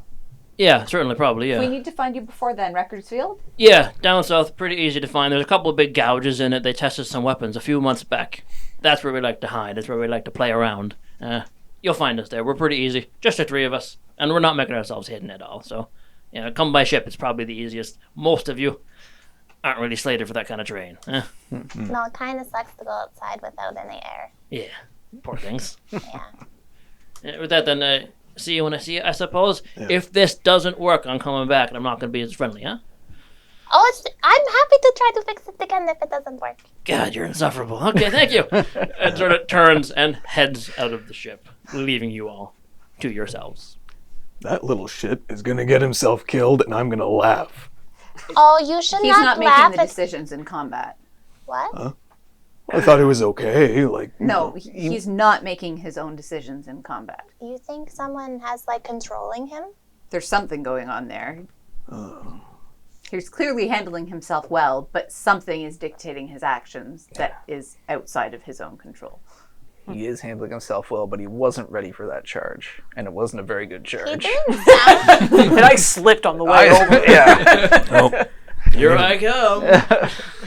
He did not sound like he knew that. Do you think someone is controlling him without him knowing? He may have voluntarily had this installed to better his odds, or it may be less, and it may be someone's trying to control I him could, without his knowledge. I could poke around tomorrow when he comes back. he I was better going come to back, suggest yeah. that, yeah. All the scans. Doc, can you do any scans? Doc, who's been here the whole time, by the way. He doesn't have any blood. Yeah, it's He's biological. only a little bored. Not so Oh, much. yeah, I didn't think of that. Yeah. Sorry, I'm going to go back to my room, I guess. Bye. Okay. Feeling good, guys. Yeah. Get some alone time. If you're going to be doing a tune-up for Blue before the fight, then yes, it would be a good opportunity, perhaps. But I want him to be safe. Could something like that bolt? I know you said it makes you total slaves if it's installed. Is there something in between that? Something that's more like a degree of control, but the person wouldn't be. Well, could you just program it to make someone think that they're in control? It could be, like you said, voluntary. Something attached into his brain. We saw his brain had some modifications that just react certain ways in certain situations. And there is something to be said about, Maku has a drone that Maku can control. Mm-hmm. Now, obviously, Blue is miles more advanced. Yeah. He's an android. It's questions of souls and yada yadas. But, there's something to be said about being able to have direct control over something, perhaps. And you all would have heard tales of, potential even mystical abilities that can remove someone's ability to control themselves. So, who knows? Maybe. Yeah. If I do, say he comes back tomorrow and I do a full body scan, is that something that I would pick up on? It depends on your role, really. Well, it's possible, It's though. possible. Yeah. Yep. even I'd be curious, kind of above table too, or maybe in character, reactive programming. Because I imagine to a certain degree, Nival, she wouldn't have had to have trained to get to where she is now. I'm sure there's experience and whatnot you'd kind of adapt as a part of being AI, but there'd be a certain degree of programming. And if there's basic programming of action, reaction, action, reaction. So I'd be curious about that too. It is obviously there are differences between you two. Between Android, SRO. Androids and SRO, in terms of clearly not. in terms of programming versus I don't know what that boundary is. I'm not versed well in either of your I am glad species, I'm an SRO as opposed to an android personally. And androids are mostly organic. It's the nanites in our system that controls all the fine functions. Right. Being organic seems like an absolute burden. But when you're in combat, you're aware of the decisions you're making, and you are deciding what to do next. Absolutely. I have a brain. It just runs on nanites instead of chemicals. When you were fighting, it was quite clear that there were times that it was not him who was reacting. Something was causing him to react. And It was working pretty it was well. almost like there were resets at time in whatever that programming or code was. in terms of these problems he's having, I'm curious if the programming versus the mechanics might be some of what he's encountering issues with, if it's being done by two different people. Well, if we find Shining Wizard and me and him have a spar, I'll know very quickly if there's something different.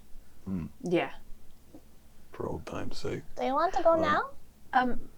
Well, hang on. I gotta finish sewing my buttons back on.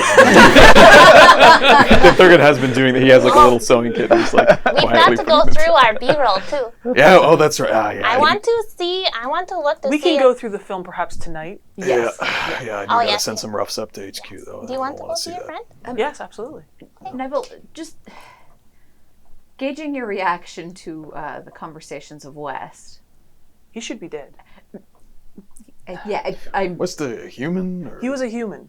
And this was Gross. well over 100 years ago, so... so maybe not actually West. Maybe he's like Percival. God, I hope not. Or maybe he's No like offense, blue. Percival. No, not as an None offense to taken. Percival as... I know. I just meant like Percival was a person before he was Percival. But I think he was still Percival. But he was like a physical Percival, and now he's like an AI Percival. Maybe he is like that. Whatever it is, we're looking to avoid him at this point still. Yes. He sounds very Fantastic. Okay. Most important question, Clive. Yes, Did you have fun? I fell asleep. Ah, damn it. Well, Oh, you missed a pretty good battle. I missed most of it Isn't too. he in the shuttle bay though, and we're in the cargo bay? Same place, sure. We Okay. can. sure. Yeah, He snuck in. Yeah. Well, we could just say that. he shimmied his way across the ship. The shimmy tired him out, so he Yeah. got there, was like, oh We- yay, I can watch! We can easily just say we were in the shuttle bay, Yeah. so he's Sure, nearby. okay. And yeah, he Either way. absolutely fell asleep. The sounds of the combat sort of, well, nice and restful. That's a little worrying, but we'll talk about that later, I guess. Well, I mostly just sort of point myself in a direction and then go to sleep until I get there. Wow. It's a good life. That's not bad. Yeah.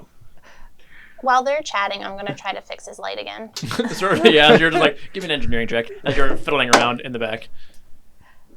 Heading to the wrecking field. Are 23. you 23, okay. going incognito or? Yes. Yeah. Okay. Yeah, just whoop, turn it back on. Okay.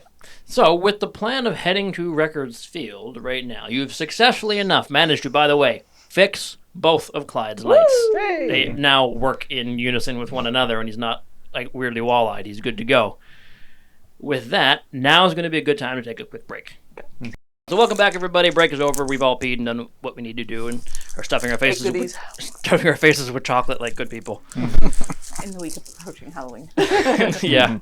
Wait till next session where we're just huge pile of candy in the Eating all middle. our kids' Halloween candy. I would never steal my children's Halloween. I absolutely will.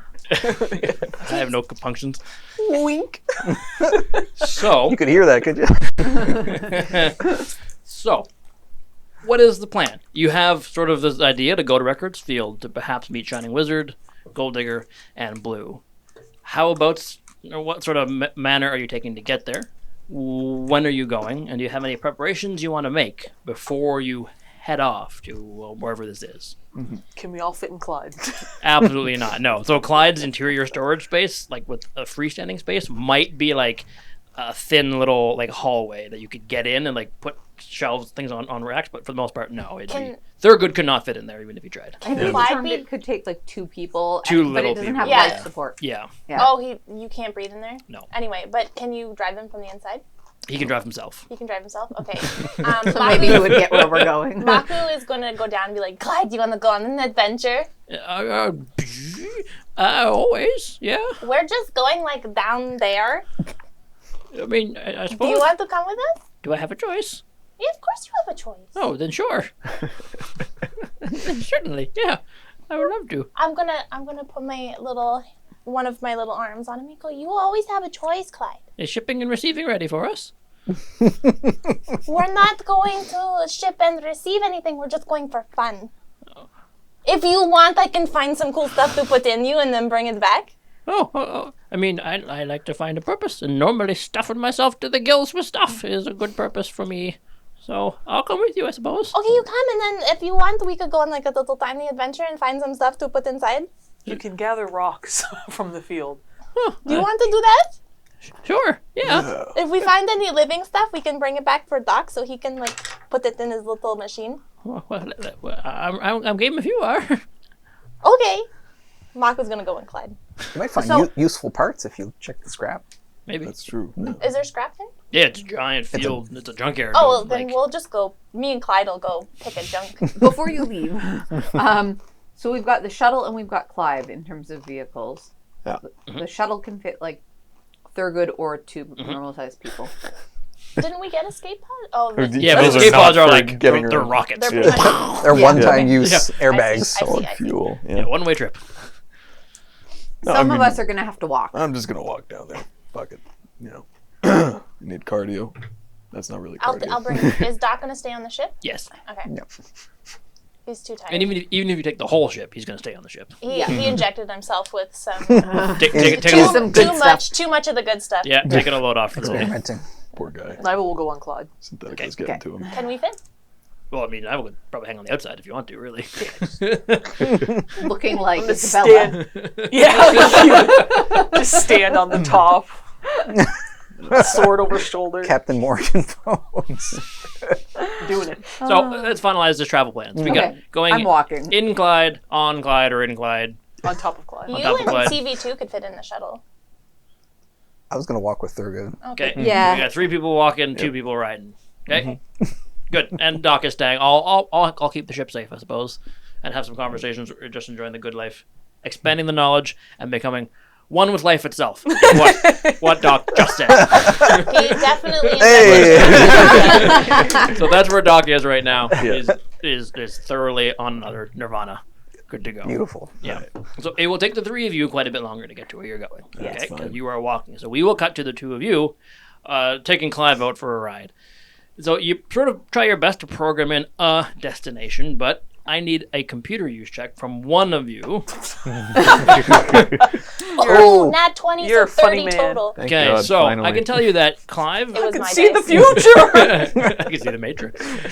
Clyde is built from he's built for point-to-point travel. He's not so much designed to go somewhere that isn't a destination. Now, thankfully, you're a whiz, and you easily enough manage to override his core programming in a sense to pick a spot.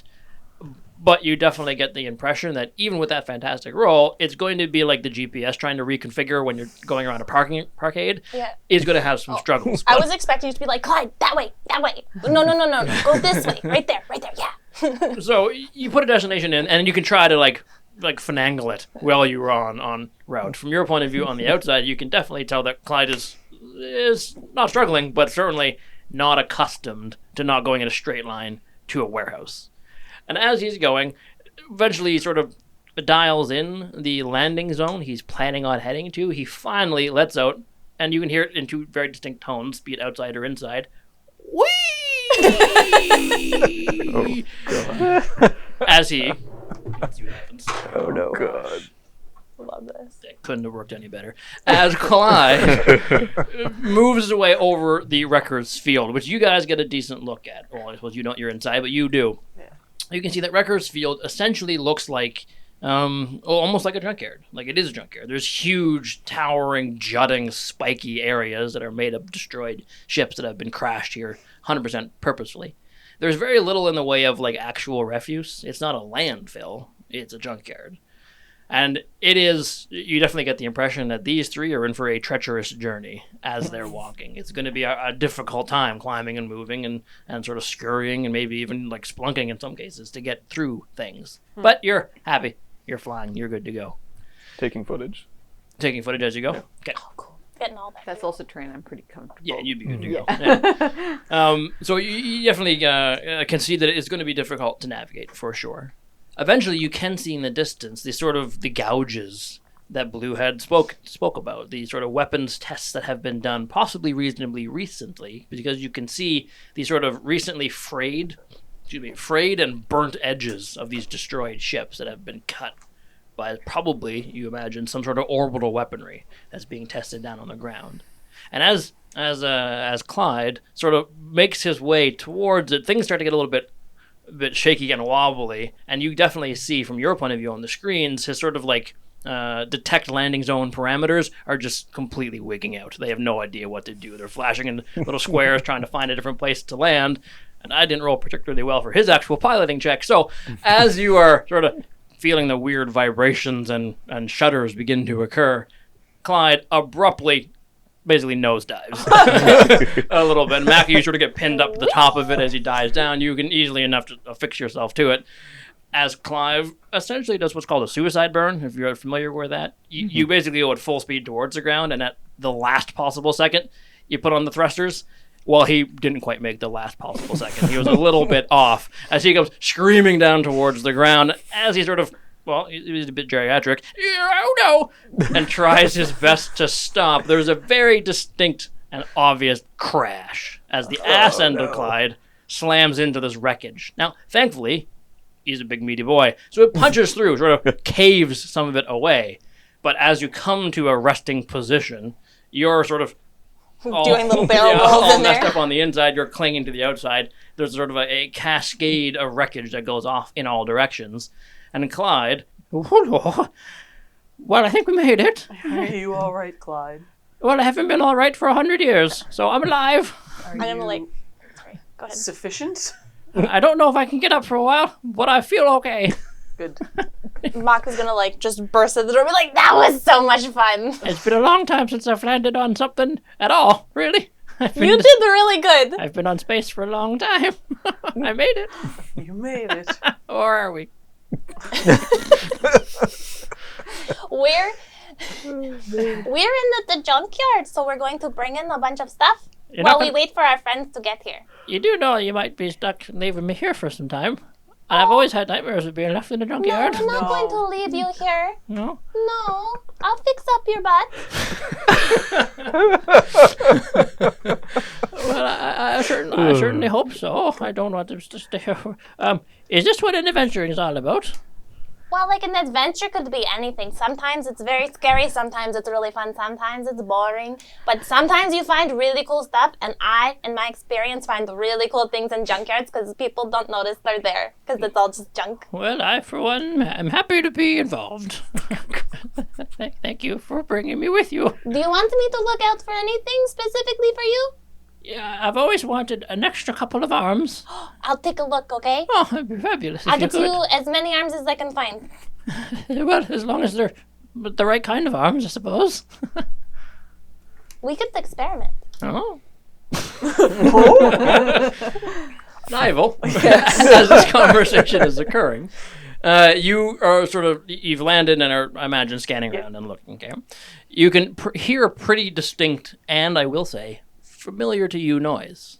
There is a sound of grinding, of scraping, almost like a pair of saw blades being grinded together, like a wood chipper noise, almost, sort of just echoing off of the chasms nearby. You can't quite pinpoint where it is, but presumably ahead of you somewheres. You definitely recognize that to be Shining Wizard's distinctive sound that they make. We'll get to their fighting style in a second when they actually show up, but it's as if it was yesterday you heard it. There is near no lie that Blue is telling you. This is, unless it's a really good fabrication, the distinct hitch in the step that Shining Wizard's known for, that you can hear in the distance.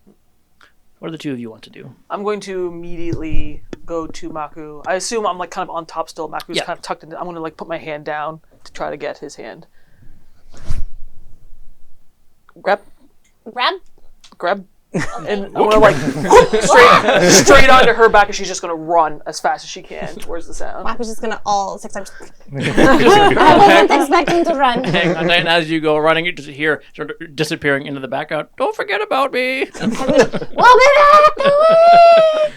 And you guys go off running towards the two of them. We'll get back to you guys in a second. Yeah. The three of you moving to the junkyard. You got a question? Some kind? Are we passing? It's in the opposite direction of where all those, like, that large group was Yes. training, yeah? Cool. Yeah. Okay. So, the three of you heading off towards the junkyard. It's going to take you quite some time. It took you guys maybe like half an hour to get there. Clyde is a little bit, well, he's fast, but he's like not that fast. He's sort of slow, was a bit wandering and pondering in his chorus. So you guys are going to get there well after these two. But as you are making your way through the sort of open waste that is the landscape of Apostae, eventually you come upon the edge, the boundary of this giant scrap heap. And it becomes readily apparent how challenging it's going to be to move forwards. Now, you are right. This is somewhat familiar to you. There is some very obvious to you paths and entryways that very likely would lead to passage through some of these more difficult areas. That said, this is 100% artificial.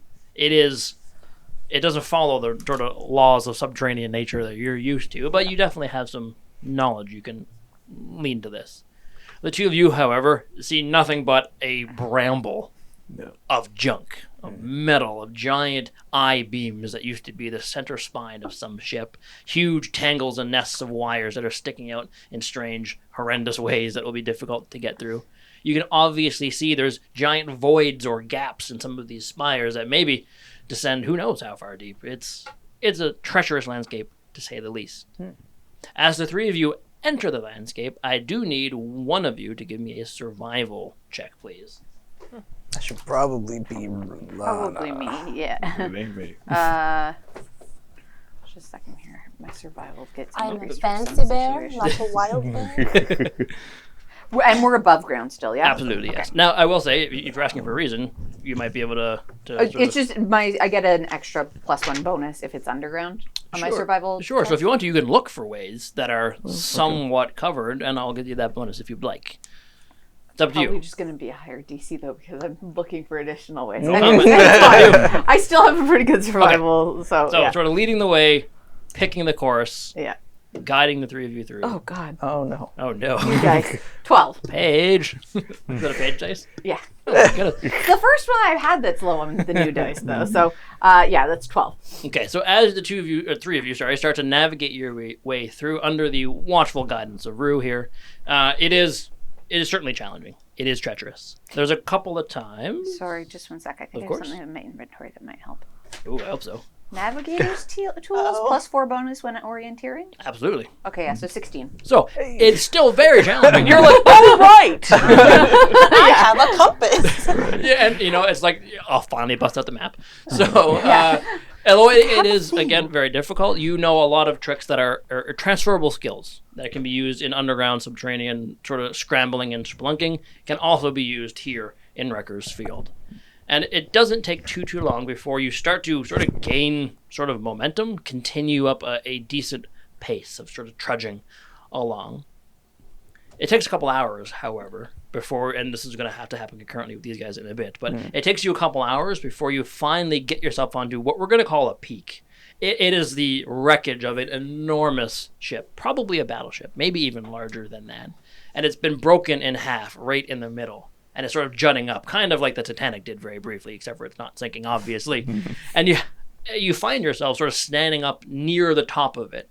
And it's here where you find yourself several hundred feet up into the air, where you're getting hit by this pretty horrendous, almost a crosswind, which is strange because Apostae doesn't really have atmosphere to speak of, but there's something that is clearly kicking up particulate effects and sort of moving them around, hanging weirdly in the gravity far longer than they would if you were on a normal terrestrial planet.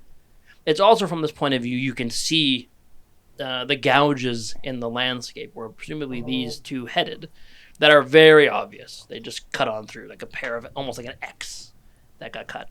You would definitely recognize this as substantial orbital weaponry. Yep. You've seen this sort of thing in the past, even just in training.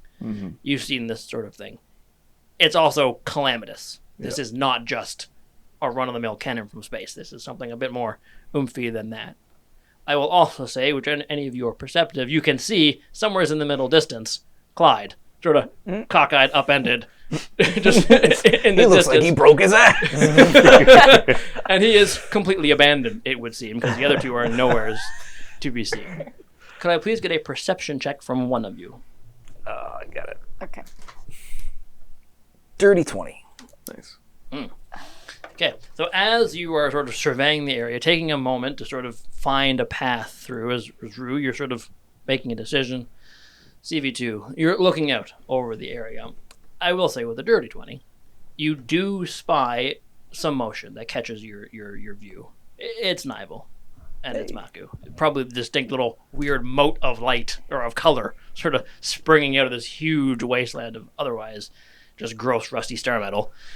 You can see Nival and Maku are still bounding their way through. Can you give me a survival check, please? Would my drone be like chasing us? I wasn't expecting to be picked up and I imagine, where is your drone? just tickling away. He usually just follows me. I just have him follow me all the time. Okay, so presumably, I mean, what's his move speed? Up higher than mine. It's 40, I think. Okay, so it's faster than Nival, so moving along with 15. Nival. 15? Okay. It's going to take you quite a little time. You have to backtrack several different times to make any real headway, but we'll still get to you. You can see them in the distance. I will also let you know that sort of on the peripheral edges of these canyons that have been carved through, there is also movement that you catch. Now, I will tell you, it's one of those seeing eye book sort of things. There's something catching your eye, but you cannot, under any circumstance, make it out. You can tell Magic eye things. that something is amiss.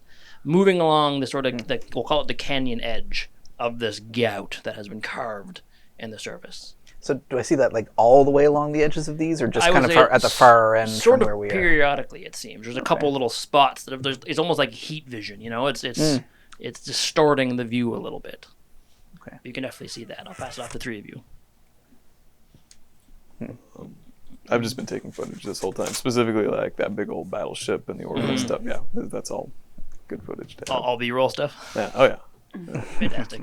I can see Nival's carrying Maku way down there, so we're in the right spot. But there's also something strange along the edge of these burn marks here. I can't quite tell what it is. I mean, how much of a pain in the ass would it be to get down there and then get to where we're going? I'm not the right person to ask that. I mean, it's going to be a pain in the ass going anywhere. In terms of time, though, like would it big out of our way? Well, it's good to get to where Nival and Maku are right now. It's going to take you about an hour, probably at the very least, assuming that you have the expert guidance you've had thus far. At least an hour, and maybe half of that to get to where Clyde is. You mentioned like we're noticing something that seems to almost be like stirring up particulates and stuff. Looking up and around, like, do we notice anything? Any sort of spacecrafts? Give me a perception check. Yo. 12. There's certainly another. This is a desolate wasteland of wreckage. There's nothing. There's no civilization. There's no industry. There's no settlements. Nothing anywhere. And here you have a commanding view in all directions. In fact, you can even see way, way in the distance, like hundreds of miles away, there's a light bubble of one of the actual cities of Apostae in the distance. But beyond that, no, there's nothing. Completely clear. Well, we gotta get cracking might as well one way get or down to another. them. Yeah. Yeah. Try to catch up, and God willing, we can get a lift back.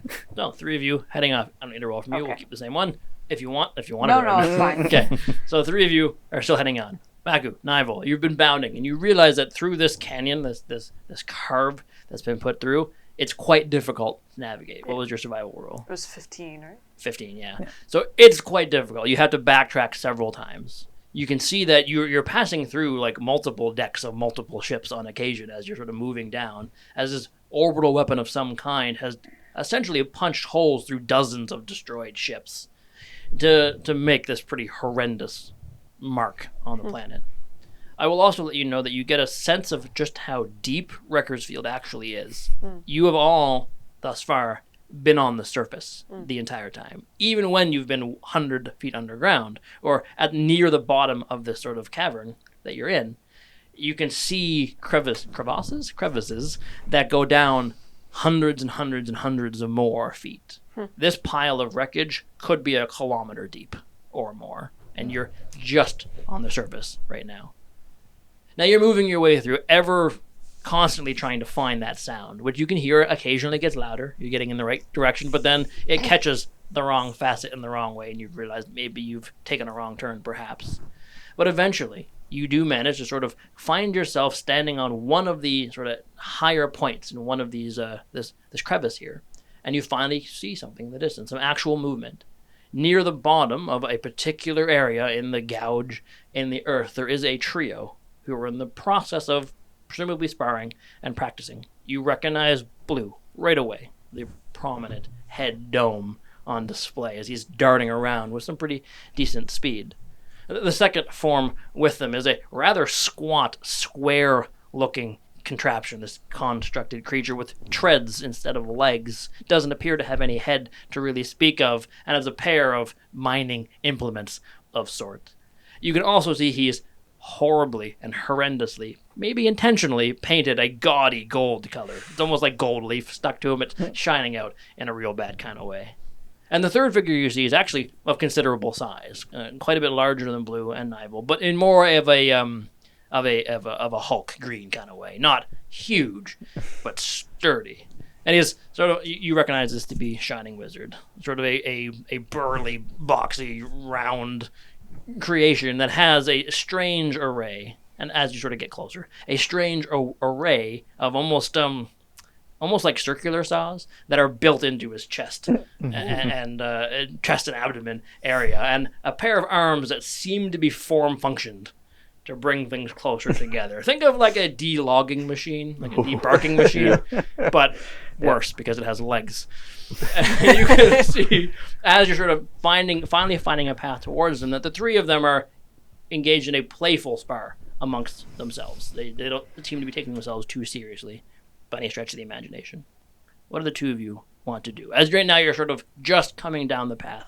Am I within, like, shouting distance? You can be, if you want to be, Yeah. She's going to immediately, in a tone that you probably haven't heard from Nivel before, kind of echoing a little bit back to, like, Blue showmanshipiness, a little bit of hers brushing off the rust, but a little bit of hers coming out, where she stands kind of thematically, like, up on a ledge, a piece of ship or whatever, and points her sword straight down at Shining Wizard and booms out, not with more emotion, because that just doesn't exist in her, but with like a louder volume of, "Shining Wizard, I will end your reign of terror," and she immediately bolts sword first, like toward it, completely forgetting that Maku's still on her back. But like immediately, like with obvious intention to like attack, Sure. but not really attack. Certainly. Like, straight at him. As you called that out, the Shining Wizard sort of stops and staggers as turns to look at you, getting caught off guard by perhaps a familiar voice to him. Because as you go charging down the way, he looks up to you and like not trips, but catches his foot on something and nearly stumbles over. So as you come lunging in for a not quite real attack, you realize if you wanted to, you could absolutely destroy him because one of his weird little hands is currently trying to stop himself from falling over as he nearly collapses. So, if I may, Absolutely. I will say two things. One, when she does get up close, there's a bit of a strategic place that she would put the blade of her sword that kind of jams all the blades on his chest. Sure. Putting her hand kind of on a part of his chest too. Here's like a wink secret. You can't really see it, but from her wrist, Charlie comes out and skitters and hides on his body. And this is kind of like a super secret handshake that they hid even from their owners, that they would, while they were fighting, pass Charlie back and forth and see if they could not get caught doing it. Nice. Okay, I love it. So as you come running in, the sword does exactly that, because he's all cockeyed. He's all thrown off. The sword comes in and just jams everything up. Maybe a built-in safety feature, who knows? But it stops. It stops it completely, and he just abruptly halts. The whirring completely ceases, and Charlie pops out and sort of disappears up somewhere around his rather boxy head. He sort of collects himself for a fraction of a second, looking down at the blade that is like right up against his face, essentially. He looks down at it, and you can see he starts to process the fact that Charlie is scurrying around a little bit. He rights himself, brings his little hand in, grabs a hold of the back of your blade, and sort of like pulls it out of his saw blades, which get a little tiny rotation, but nothing crazy. I didn't think I'd see you again. She just jumps up and hugs him. Gives him an awkward, not quite danger hug. No, his Maku's still just on her back. Yeah. What's happening? I didn't think I'd see you again. Are you safe? I think we are safe. Are you actually here of your own accord? Yes, we are actually here of our own accord. Why? Yes. Oh, I mean, many reasons, I suppose. Togo was back in action again. And now we have some choices. Don't you want to actually prove yourself, I think? I don't believe we'd have a chance, would we? I mean, I think we absolutely will. We have new up-and-comers like this one right here.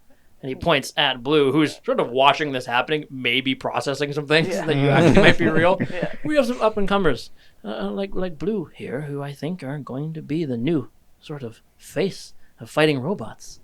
Aren't you here to sort of test your mettle? Is that not why you came? No, I came because I heard Toko was back, and I wanted to make sure that nothing was happening to you guys.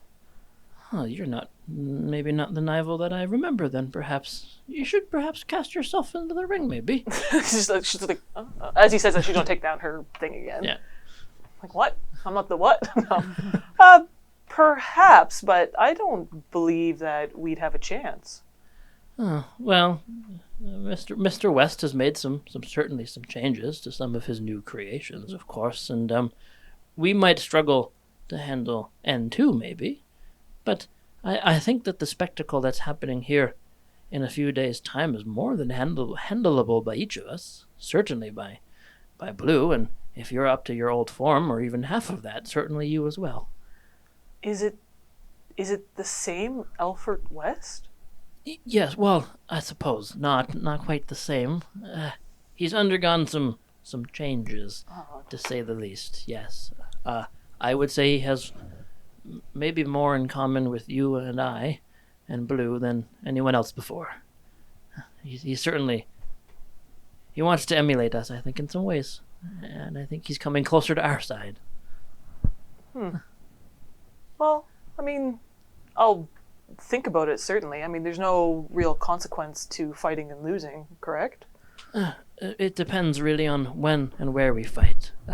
Here, this exhibition on Apostae is not lethal, but there is plans, I believe, at least for future events to involve some level of lethality. Yes. She's just kind of like tapping her foot and humming and hawing. Who else is here? It's just me right now. Some of the others are still around. I should hope. Many. Boombox, unfortunately, he met an end quite some time ago, but I'm still here. And this is one of our new compatriots, Gold Digger, as he likes to call himself. And he points at the little boxy robot with the treads on it. He looks kind of like Wally, but obviously quite a bit larger, who enters in just a back to the dial-up meme, enters into a screech of tones, which you understand to be, hello, my name is Gold Digger. Yeah. But he doesn't talk actual words, it would seem. She just like nods head at her. Maku's gonna like climb on top of Nival's head and be like, that is a really cool name. And when you climb on their head, all three of them, well, not the Blue doesn't, but the other two of them take a step backwards. I was like, what the fuck is that thing? Sort of thing. To which Shining Wizard looks at you. Who is your biological friend? This is Maku Makadin. Yeah, I didn't want to interrupt because you guys were having like a pretty good moment. You're very far away from most safe places for people of your kind. Just gonna like look down at myself. I don't know what you mean.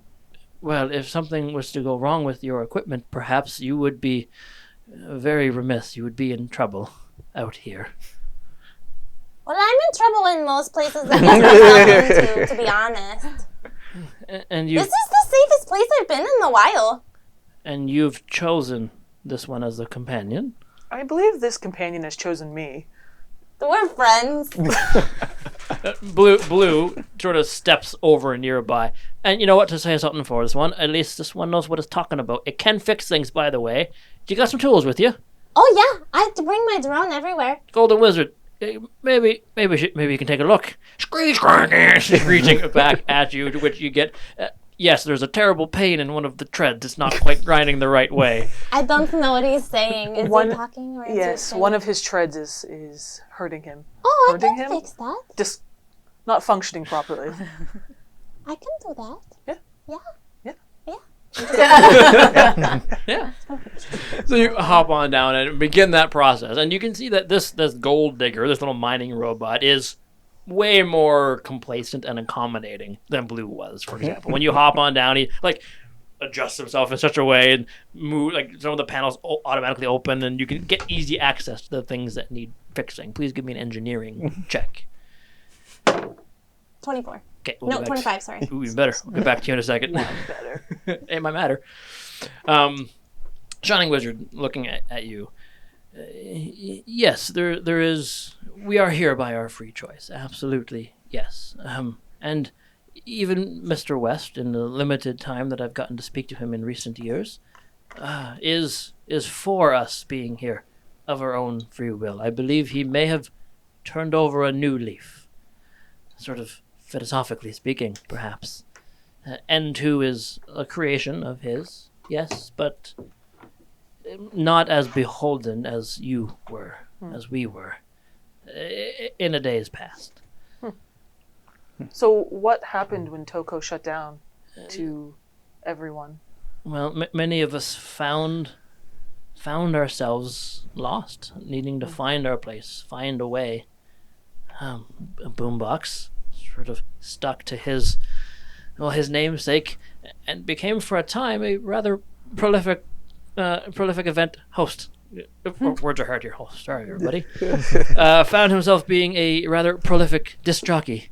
I can see that. Holding festivals of great rapport, in fact. DJ Boombox. Yeah, he found himself, however, on the wrong side of a conflict that he wasn't even involved in. I don't know if you would have heard.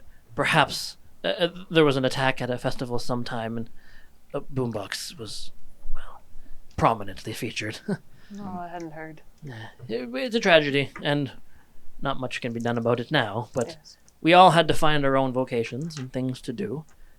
And for some time, I found myself on Castrovel just working as a logging machine. I mean, these things have some purpose, but Yes. once Toko started back up again, I heard wind of it. I had to, test my mettle and get back into the swing of things. She's gonna look over her shoulder at Blue, and again, like shifting weight, and be like, I don't know how long we'll be on the planet, but that actually does sound rather fun. And Blue sort of steps up towards you. If you are who you say you are, then perhaps you could prove yourself, huh? Oh no, I'm just a fan of you. Fan of me? Yes. I'm what? I'm a fake Nival design based after you, Blue. And Shining Wizard sort of looks at the two of you and realizes pretty quickly that maybe you're just toying with him, because he's not going to say an absolute word whatsoever. Well, then I guess I'm glad I got a fucking fan, then. Okay. Look at Shining Wizard like, oh, did not go as planned. All right. Yeah. Well, let me. I should have more companions on the way, but let me discuss with them. We do have other pressing things, and as much as it would be interesting to see where I fall, I find it very hard to believe that. Again, no offense that we would be anywhere near any sort of challenge, Shining Wizard, but it could be fun, a fun endeavor. Well, I've had some time to train and practice and make a few minor augmentations to myself. Nothing, obviously, to the extent that Blue has. He's a pioneer in this field, it would seem. And perhaps maybe some of his contact could work with you. Maybe bring you into the modern age.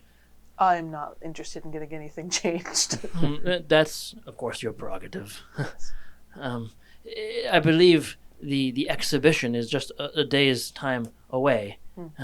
We are, as a trio, expected to put on a show of force, a display of skill.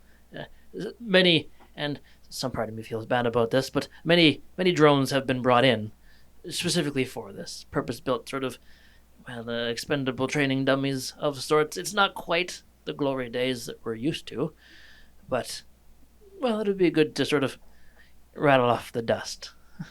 Yeah, and I suppose maybe if we spoke to the organizers, I think, what's his name? Blue chimes in. Yeah, the dick's name is Martusis. That one, perhaps we could maybe make it a quartet, and you could join us. Or not. What do you think, Blue? Blue says, I would love for you to join. You want to know why? Because you're a fan of me. And that means, you know what? You'll make me look good. Anyone with fans looks good. You copy my style, I'll look even better because you're not going to do as good as me. She's just gonna look to see if the friends are there or not. Not quite yet. Okay. Picking our way through the garbage. Yeah. Make our way down. Perhaps we'll see. Okay, I'm actually going to leave it on that exact conversation for a second because getting to you three, you are at a point where you've crossed over a ridge of sorts and can see this conversation happening in the distance, still a couple 100 feet away. Okay, and as you start to basically the same spot that Nival had a perch to look down, so you're very nearly there. Okay, as you're starting to navigate your way down through, you specifically, CV2, feel something, a familiar, perhaps, presence, a shift, a change, a skewing of the balance, perhaps, just like you felt when Vesk 2 disappeared. Oh. Just like you felt when you were in your sort of meditative stance. There's something in the air, not air, but in the aura around you that is piquing your interest. You don't quite know what it is, but you feel that palpable sensation, as if you're walking into a pressurized field. That's what it feels like. Almost like oppressive humidity, but in robot terms. Okay. And you're the only one who feels it, obviously. And it's just as you take those first couple steps down. Okay. This sucks. Why do we even come out here? My feet hurt. I think I got I'm gonna get tetanus or something. I don't know if I'm up on my shots. Boy, who pissed in your Cheerios? You look. Something's not right. I don't know if it's in the air or down there, but it hasn't felt right since I first saw whatever that was on the edge of the burn marks. You go down ahead. I just need to sit and meditate for a couple of minutes. Something's not right. I'm just gonna drop a bomb and say shoo. All right, well, you're the holy man. I'm not. Are we anywhere near any of these burn marks? Not so much. You definitely would have passed several of them, and you can see they're very old, not very old, a couple of weeks old. Have long since cooled and frayed, and are still settling in some places. But yeah, not right now. Okay. So heading on down, route. When you say something's off, what do you mean? I can't even explain it. It doesn't feel right, and I want to look up and even look at the pattern in the stars right now and see if I notice anything. Roll me a d20, please. Ooh. 14 plus maybe nothing. 14. Okay, we'll call it. Actually, make it a mysticism check. All 14 right. plus. Well, then there'll be some more things. Yes, so please. It's 19. 19. So as you're sort of just taking a pensive moment, as Thurgood is grunting his way down, staring up, trying to make sense if anything cosmologically is wrong, it doesn't seem. Everything seems to be, at least upwardsly, okay. Now you're not familiar with the night sky of Apostae and the skybox that it has, but nothing seems like it's screaming out of place to you. Okay. And as Thurgood is maybe a dozen or so feet beyond, and you sort of bring your gaze down, looking over Rue's shoulder, you can see clear as day someone standing there. Maybe about 15 feet behind Rue. There's a form, a figure, very clearly an android. That would have been following us? That has just materialized, it seems. When you literally brought your gaze down, they're there, locking eyes with you. All you can really see is mostly just the face and a little bit of the neck. It's this deep gray color, almost like your shirt, but a bit more matte in color, okay? Inside, sort of nestled somewhere deep within the skin, there's a very faint dark green glow almost, sort of permeating through their skin. But all you see is the face staring at you right now. As it becomes readily apparent that the two of you have locked eyes, this android reaches up and pulls back a hood of some sort of camouflage disguise-like cloak, and that ripple, probably what you saw on the ridgeline, shimmers Same kind of shimmer. Shimmers in place as they peel this hood backwards, and you can see as they do, it sort of breaks the entire illusion, breaks the entire camouflage, and they're standing again, a few feet behind Rue, with a rather large optic rifle in hand. They're wearing armor underneath this cloak that only dangles down about midway through the chest and down the back. It's a little short cape. And they're still staring at you, still not saying anything as of yet, as you start to hear the pretty distinct shimmering noise as a few more people pull their hoods off in the distance, but several feet behind. All right. So Rue's like right next Like to me, right in and front of you, I'm yeah, looking like over her shoulder. Over at the this shoulder, guy. yeah. All right. And this person has just appeared. Thurgood, you're like,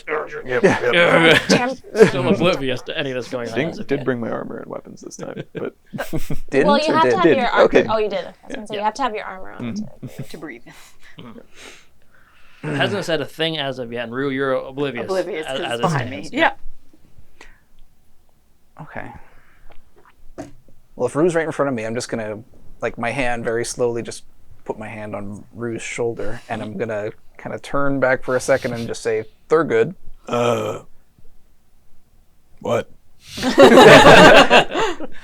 Does Thurgood turn around to look in the same direction, or maybe up to you, not? yeah. I'm like sliding a little bit trying to stop my momentum, and then he's like cradling his like big ass gun. Right? Right. What? Yeah, and you look back, and now you can see, sort of silhouetted against the ridgeline behind you, there's 4 figures you are standing, each of whom has a rather large rifle in tow, and you can kind of make out, because you're a bit down, but you can kind of make out the figure that's just behind Rue right now. There's 5 of them. Not trying to hide anymore, it seems. Okay. Staring down your 2 companions. Gun drawn.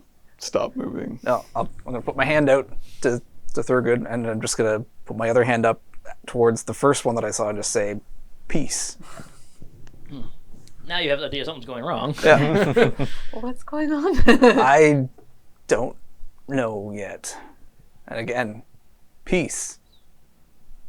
So, looking, there is motionlessness from the 5 of them. You say peace even a couple of times, and eventually the sort of facade breaks a little bit. The rifle gets put to rest beside, sort of coming taut on a sling that's attached to their body.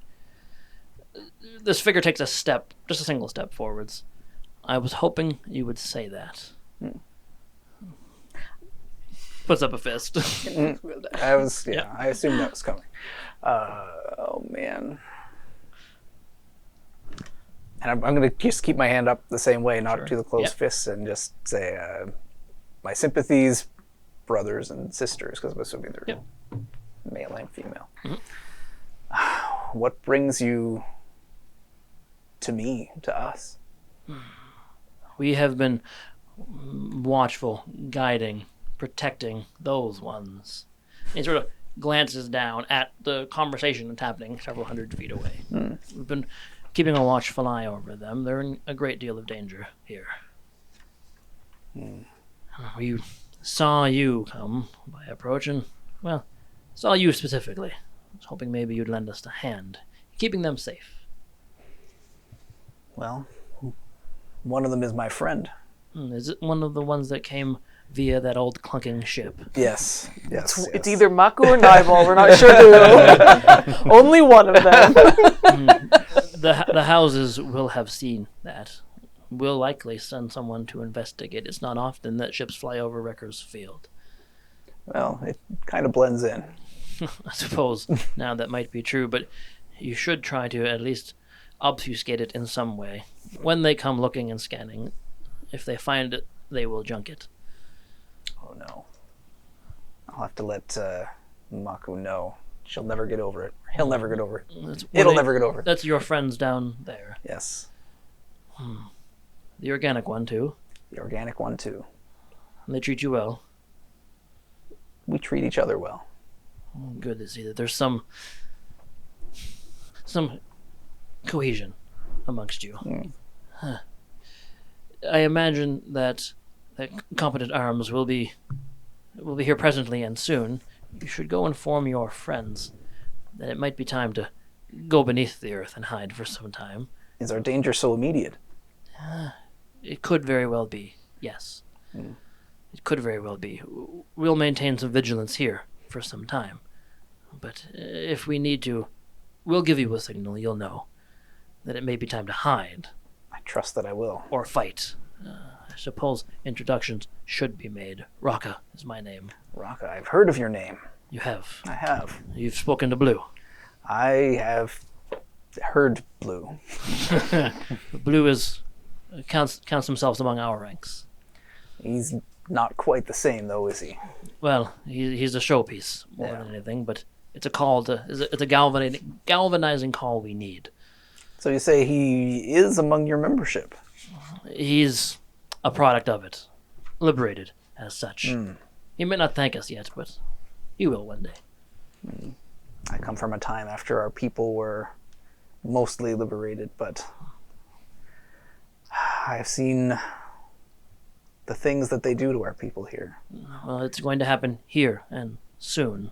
Those drones on display are not that. They haven't had their eyes opened yet. They haven't seen the free world of their own accord. And they're next. They might destroy them. Does it have anything to do with these? I pull out the thing. Yeah, and you can see that the 5 who are on sort of the rear, they take a little bit of a lean forwards, taking a look. Yes, absolutely it does. Many of those on construction here were made on Abalon, and only recently. Purpose-built to fall to pieces. They don't have the same freedom we do. Something needs to be done. I feared as much. There can be no balance when there is slavery.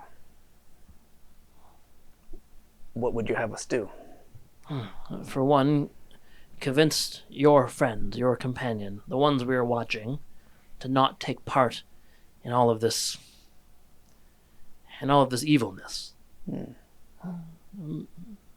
Make escape. Leave. The houses will be upset. Perhaps Turney Corporation will be upset. But it matters not.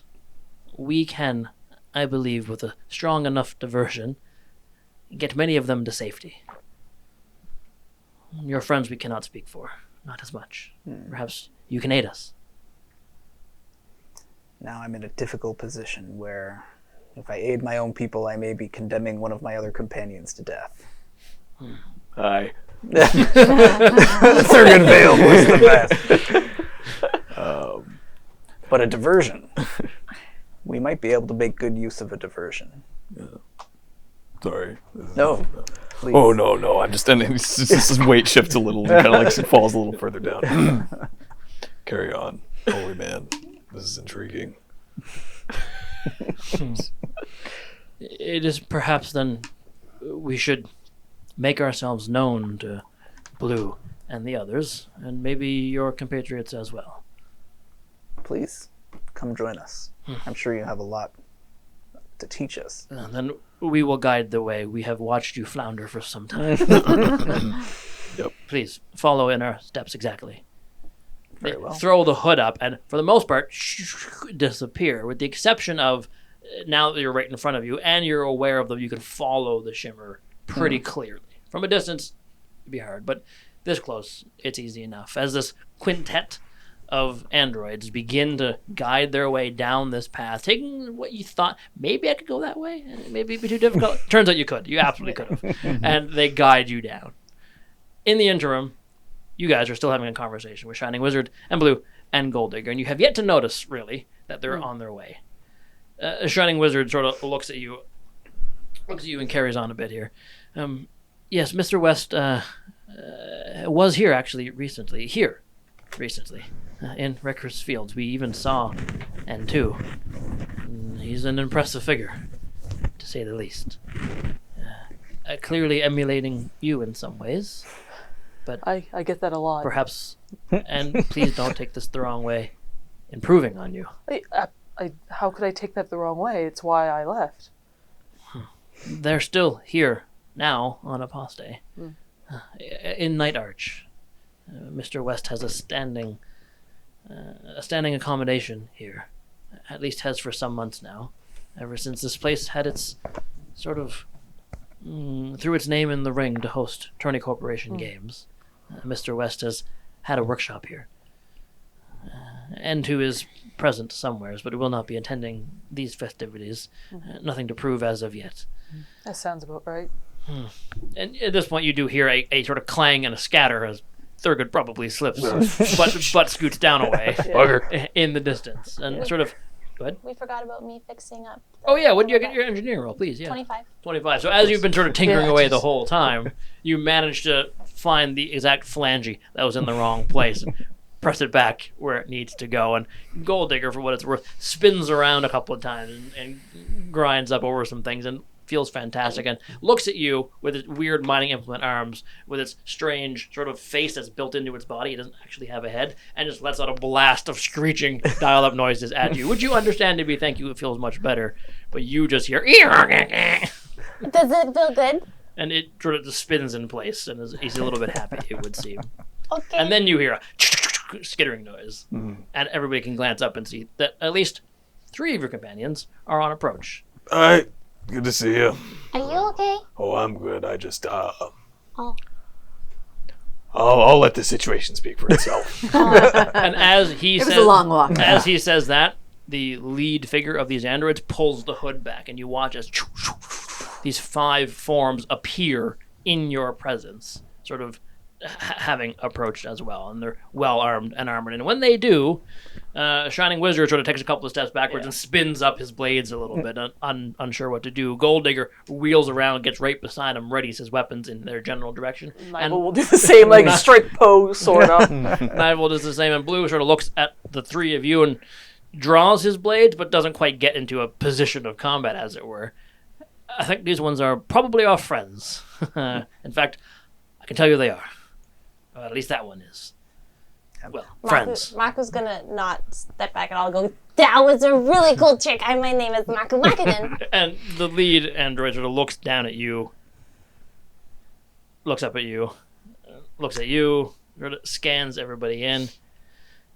Rocco, I suppose. That's nice to meet you. That's a really cool trick. Well, it's not a trick. It's science. It's It's technology. really cool science. Thank you. You're welcome. Yeah. You're all in danger. It's not a time for pleasantries. Yeah. What is gonna happen? We got to get down What? beneath the No. stuff. Yep. I gotta go get Clyde. No. Yeah, That's I told not him no. I told him Well, not okay. to Clyde's abandon him. also Clyde is actually the reason we're in danger. That's Clyde the is thing. the reason we're in danger. Yeah, we so gotta then go. we really got to go It help him. attracted too much attention. Yeah. Here's the thing. Oh. The drower on their way. Houses. Thank you. One of the houses at least. What's the one we got? Something arms. Ferrari red. Yep, right.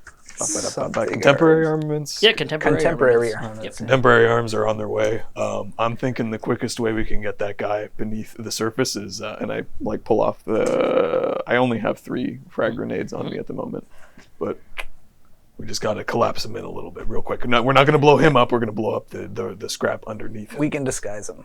Okay, yeah, but we got to go because I told him I would not abandon him, and I'm not going to. We're not going to abandon him. We're just going to bury him for a little bit and then bury ourselves. Is that acceptable to you?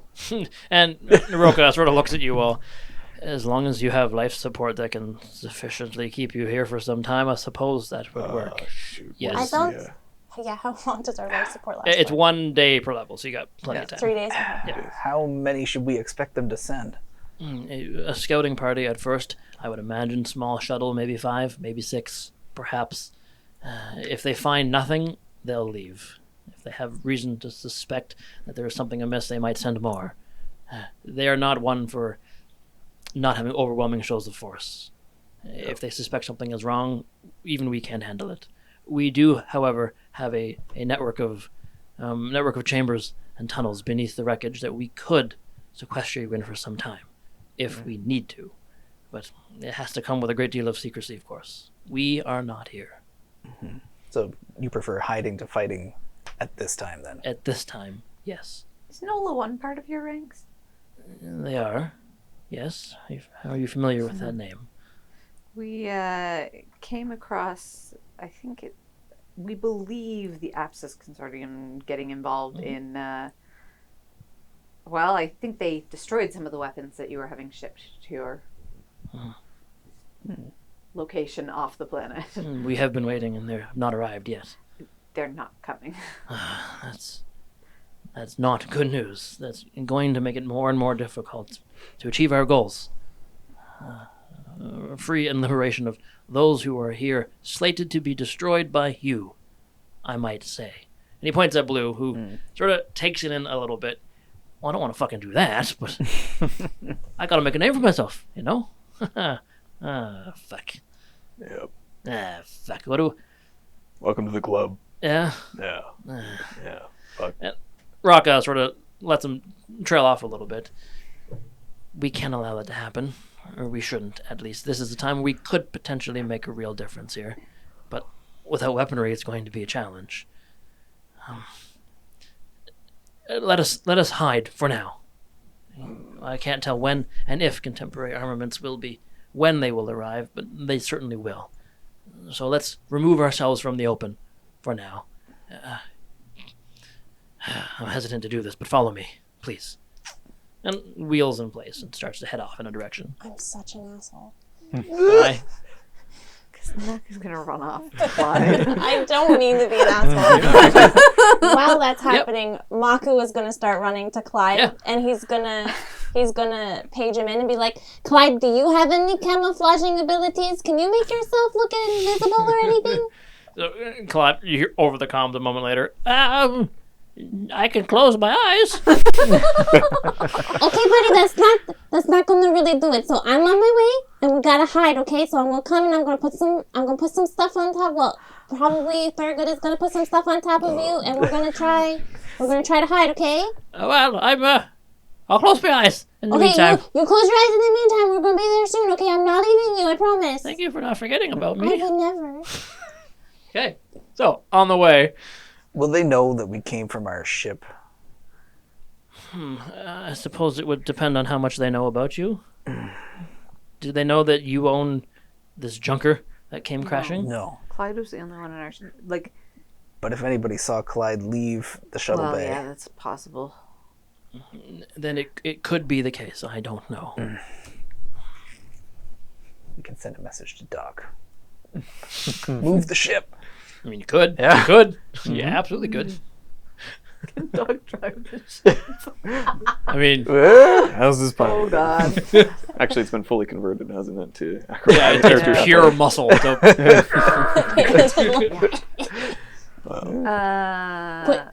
Could Percival autopilot it to some degree? I don't think our ship has No. an autopilot feature on it. No. Anyway, we gotta We'll just hope that they didn't notice. always count on the Fingers attendance. crossed. So Mac is running off towards Clive. Who's going where? Mac is going to Clive, which is I will point far out away is a that? different direction than when Rucka's leaving you, and probably like half an hour. Oh yeah, it's a ways. I'm just gonna shout, guys, I'll be okay. I got I'm gonna charge I got after Maku. Chunky. No, Chunker. no, I'm gonna charge after Maku. Thurgood's fast. He has 40 feet of movement. I know. Plus That is fast. ferocious charge. He can pick Maku up, throw him on his back, and all fours. Maku's being carried around a lot. I mean, You get lost in the Two wreckage. people heading off toward Clyde. yeah, I'm gonna deal with Clive. I think getting you two underground is probably Yeah. quite a priority. here at Nivel's this staying point. with Shining Wizard, Okay. wherever he is. I'll go on with the group underground as well. Okay. I'll go with the most well. Okay, certainly. So the two of you sort of just hightailing it off. As you spend the next, good 15, probably 20 minutes navigating your way towards where Clyde is. There's a point where you sort of get up on top of a threshold and can see something pretty clear as day. In the horizon and in the distance, there is a ship on approach. Very obviously. Distinct, vibrant, fire engine red on its way. Can I gauge an ETA based on what I would know? Give me a perception check. Yeah. No, not that. Isn't there a would piloting work for them? Would piloting apply? Yeah, I'll allow it. Of course. All right. In that I'll case, allow 17. 17. 17 versus 7. Okay, yeah. So I will let you know then, you can see by just the manner and sort of angle of attack it's taking to get here, this is clearly a weaponized transport ship of some of some design. It's a little bit bigger than Clyde, quite a bit smaller than Martus's racing ship, but it could probably fit like 10 people in it if they stacked in pretty good. Question was like ETA, like how much time do we have between? Ooh, not long. Not long. 10 minutes. 10 minutes? Okay. I have a quick question. Are we not allowed to fly in this area? What's the deal? Why do we know why they're coming? No, not really. We don't know. Not really. No. We just know that they're coming. They're coming. And does this ship look like the ship that the guy with the cool face had? Yeah, similar design, similar color. Exact color, to say the least. It's a corporate ship, to be sure. Okay, and what did CV2, what did we get told? Exactly? I just want to metagame if I contact them. That you're in danger.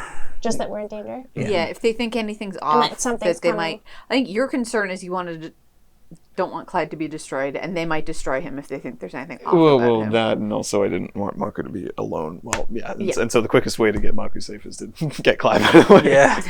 So I'm gonna, while Thurgood is running and we can see the ship, I'm just gonna try to get through to them and be like, we're sorry, we did not mean to do anything. I am going to. Also, hi, my name is Maku. Nope. I don't want you to hurt my As friend. soon as Maku started talking, I'm going to try to snatch his headset or whatever the hell it is off of him. Certainly. Contested check. Yeah, give me a d20 roll, please, each of you. Crush it. I mean, yeah. I'm gonna crush my goggles, which is gonna be really bad for me. 16? 16. Okay. So they're both holding on to it. I have more hands!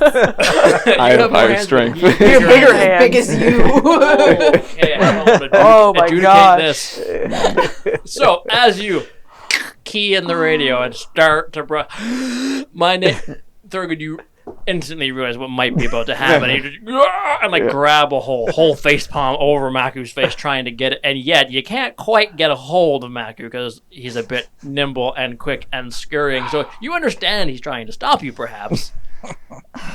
But you're locked in this moment where you've essentially pinned Maku's hand to the press to talk switch. It can't be turned off at this point. So you didn't quite get a chance to start rambling yet. It was you. So no modifiers here. Nope. Maku, we can't. The whole point, we're the whole reason we're running out here and not back with the androids is because we don't want them to know we're here. And I know you're going to tell them. I just don't want them to hurt Clyde, and if they think that we're off or we did something wrong... Not Maku, but Maku's technology, just for a second. I know he can fix it. I know he can fix it later. What's your strength score? Not super high, 14. 14. Oh, what's your strength score? Far less than that? 12. So, I will say... Yeah, I have 12. It is a wrestling match, but what it is, unfortunately, the early part of this conversation has been broadcasted. It was the whole time you were like, the reason we're not the androids. So you were holding on as this whole thing. I assumed that it was directional, Mike, and that's my mistake. No, I said what I said. It's even better. And you imagine like peel the headset off of Maku, and you hear like as the press to talk unlatches. Unsure exactly how much has been broadcast out and to whom. Over your shoulder, you can see that the red ship sort of diverts a little bit. Okay. In your direction. I'm going to as Thurgood is like really angry at my headset, I'm going to pull out my tablet. Yeah. Oh my god. I'm very sorry about my Smack that tab. I am going to smack the tablet out of Maku's hand. So, Respectfully. Look, Mr. Thurgood, we already know, we already kind of talked about it, and all of us was a bunch of heebie-jeebie nonsense. So if they think that we're bad already, and I'm trying to tell them we're good, and then you take it away and you crush it, they think we're bad, and they think we're wrong, and we shouldn't be here, so can you just let me talk to them and tell them that everything is okay?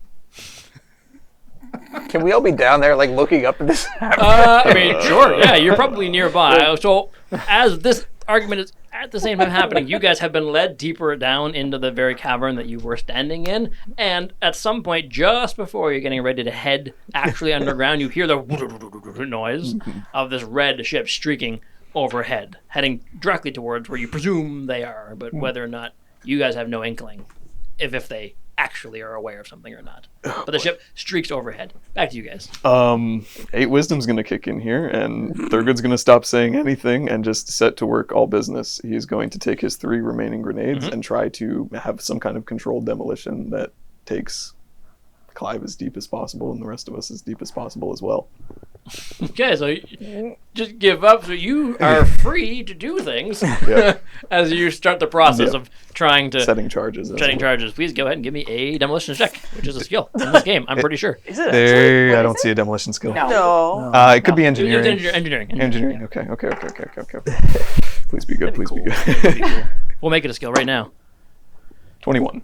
Oh yeah. Nice. Okay, so you're starting the process of doing the best you can, finding sort of structural places and ways to cave in whatever Clyde is sitting on and hopefully make him descend. It will take you a little bit of time. However, Maku, what are you up to in the interim? You've had your tablet just smash out of your hand. It still functions. Yeah. What do you want to be doing? But you can see that Thurgood is on his back and he's running. Where is my tablet? Oh, you stopped. Okay, we're stopped. Well, I took a second to unholster my stuff. Did you break my goggles? That was kind of the intention for now. Yeah. Okay, do you still have them at least? Yeah, of course. He put them in his pocket. Sure, but Please don't hurt him. I'm not gonna hurt Clyde. They want to hurt Clyde. That's why I don't want to talk to them. But I was afraid that if they saw him, they would think that They're not gonna see him in a second. He says as he's tying off wires. I don't like this. I know it's a tense moment, Maku, but that's when you gotta act with it most decisively, and that's exactly what I'm doing. You're gonna be fine. Just plug your ears in a second, okay? I trust you, Mr. Thurgood. I'm sorry. Oh, God. So, plug the ears. That was the 21. Yep. And You feel pretty confident. Kaboom! A little bit of ways than everybody else as you're just getting ready. You're sort of standing at the threshold of the entrance to this, we'll call it a cave, but in reality it's just a naturally forming hole in this very unnatural landscape. You hear a very muted at first in the distance and a shuddering of the metal that you're currently standing on, like a tremor that extends all the way through in the direction that you know Maku and Thurgood and Clyde are, as well as where the ship went. I'll get back to your reactions in a second, because you too, for what it's worth, you jam the button, and in a moment, almost like a cloud of dust disappears in a Clyde-shaped cloud, it descends, plummeting somewheres down into the wreckage, and all you hear is I'm gonna use my... Yeah. One second. As you sort of look down over the hole you just created to watch that Clyde, his entire auto-hotter body, it's just going bang, boom, grr, bouncing off things with a grunt and a groan each time as he sort of flips over. Oh, no. He's just like falling down the branches of a tree. it's a little deeper than I thought. You said as deep as you wanted. Yeah. You rolled really high. You made a big hole. I'm going to use my comment. I'm going to say to him, I'm talking to Clyde, okay? I'm not going to talk to the ship, but now they probably know where he is. Well, I mean, the intention was also sort of a collapse. Yeah. It's going to happen. We're getting there. Oh, God. I'm going to key into Clyde and be like, I'm really sorry. I was going to tell you that this was going to happen, but my friend knocked my thing out of my hand. Are you okay? Are you hurt? Are you hurt?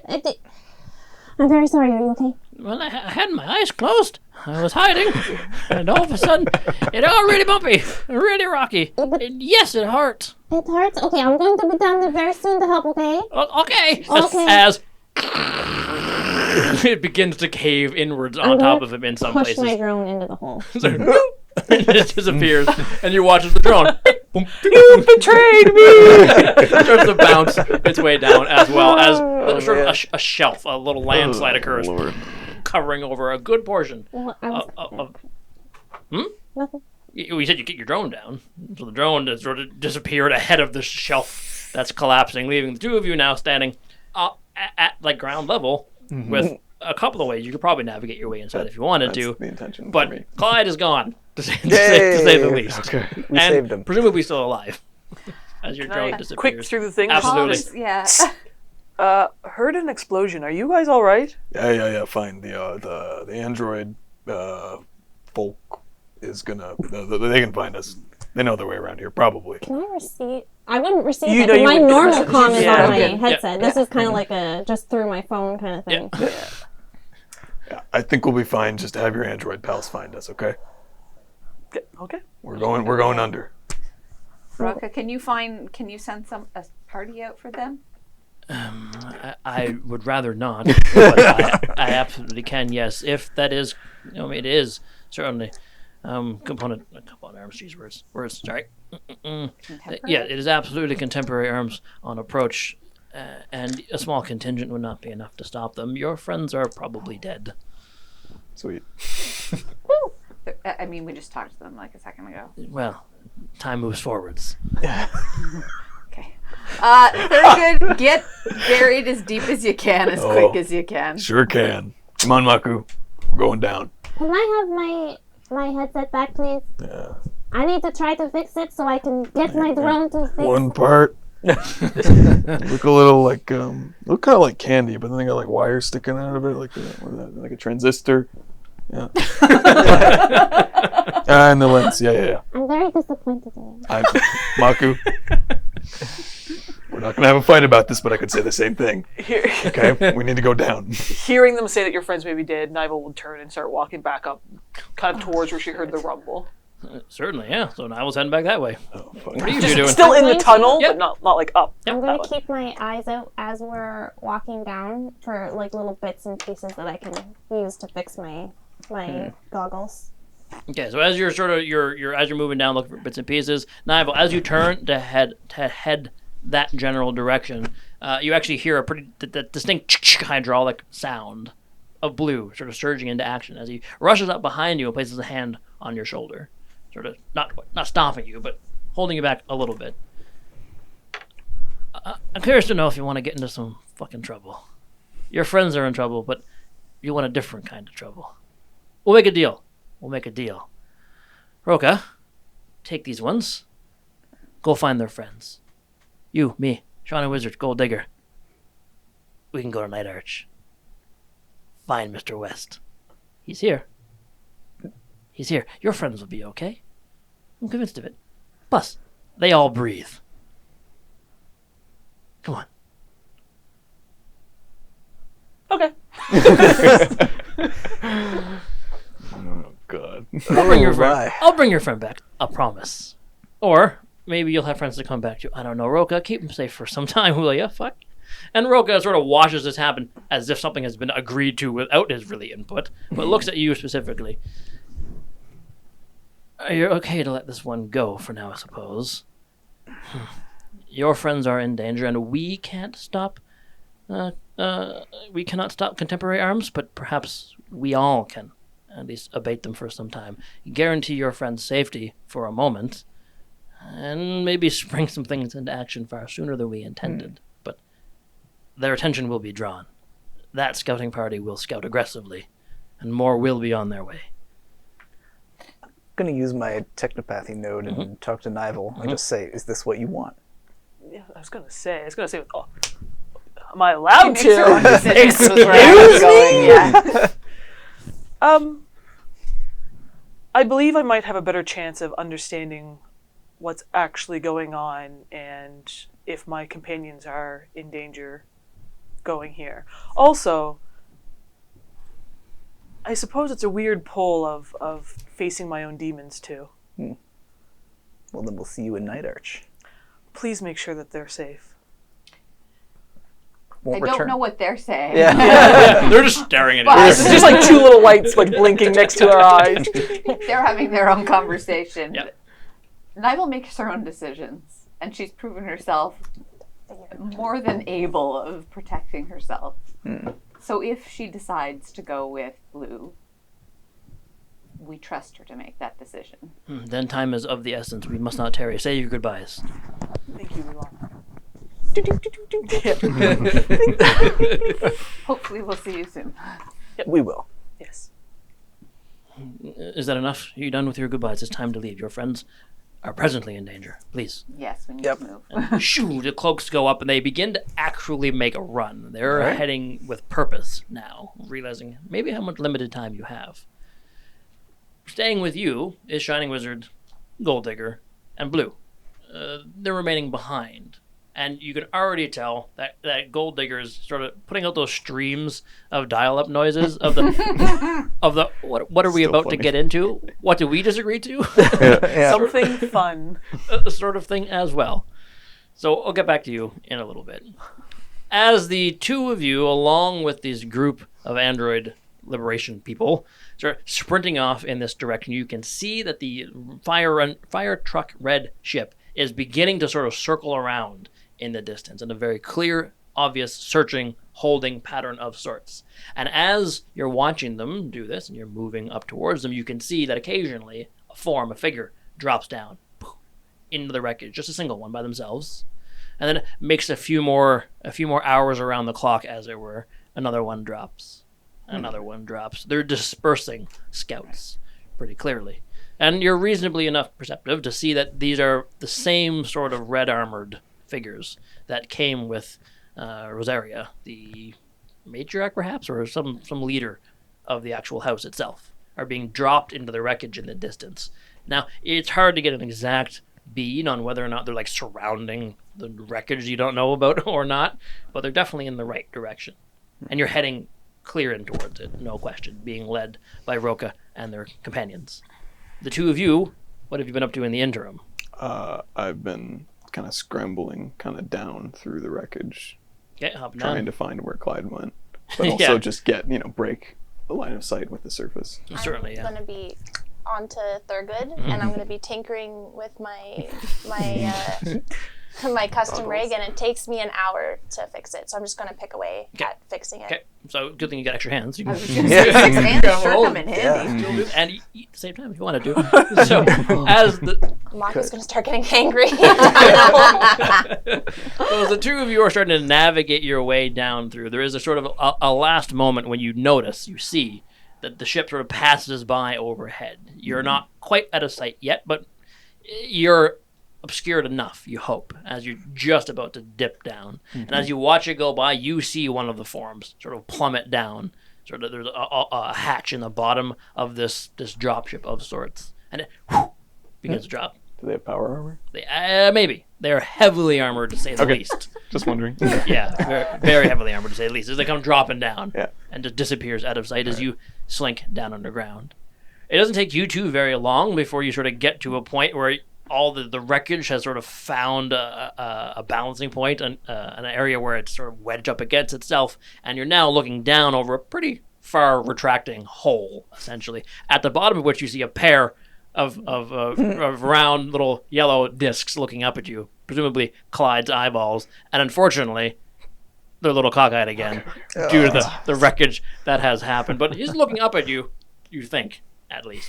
You're probably 120 feet above Clyde as he's resting at the bottom of this newly fashioned well, sort of glancing around, trying to figure out what the fuck's going on. He is.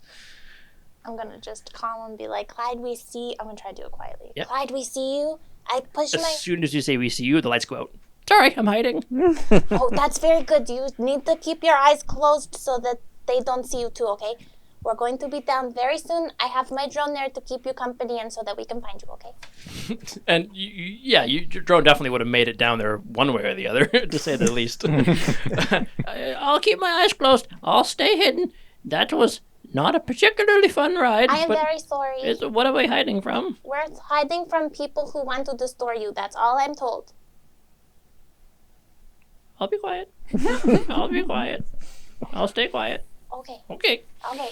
So the two of you begin to navigate your way down, as the two of you, going with this group of androids, are pretty quickly led through the hidden paths right away. You're moving up the same way you watch these two go, and it took them a good solid 30 minutes to get back to Clyde.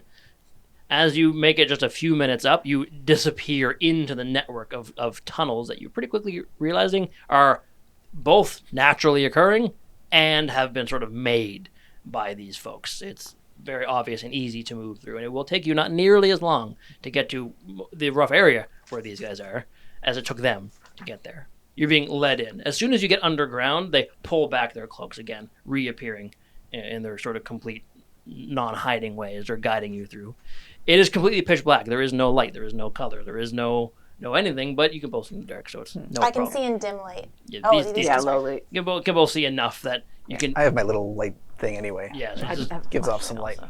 So it's easy enough you guys can see, and you guys will very likely make it to your companions very, very shortly. So we'll get back to all 4 of you, hopefully in a second. At the same time, Nibel, your friends have headed off to go help each other, perhaps, and you're standing with, well, an old friend, Shining Wizard, a new acquaintance, we'll say, in blue, and a wonderful little bebop and robot named Gold Digger.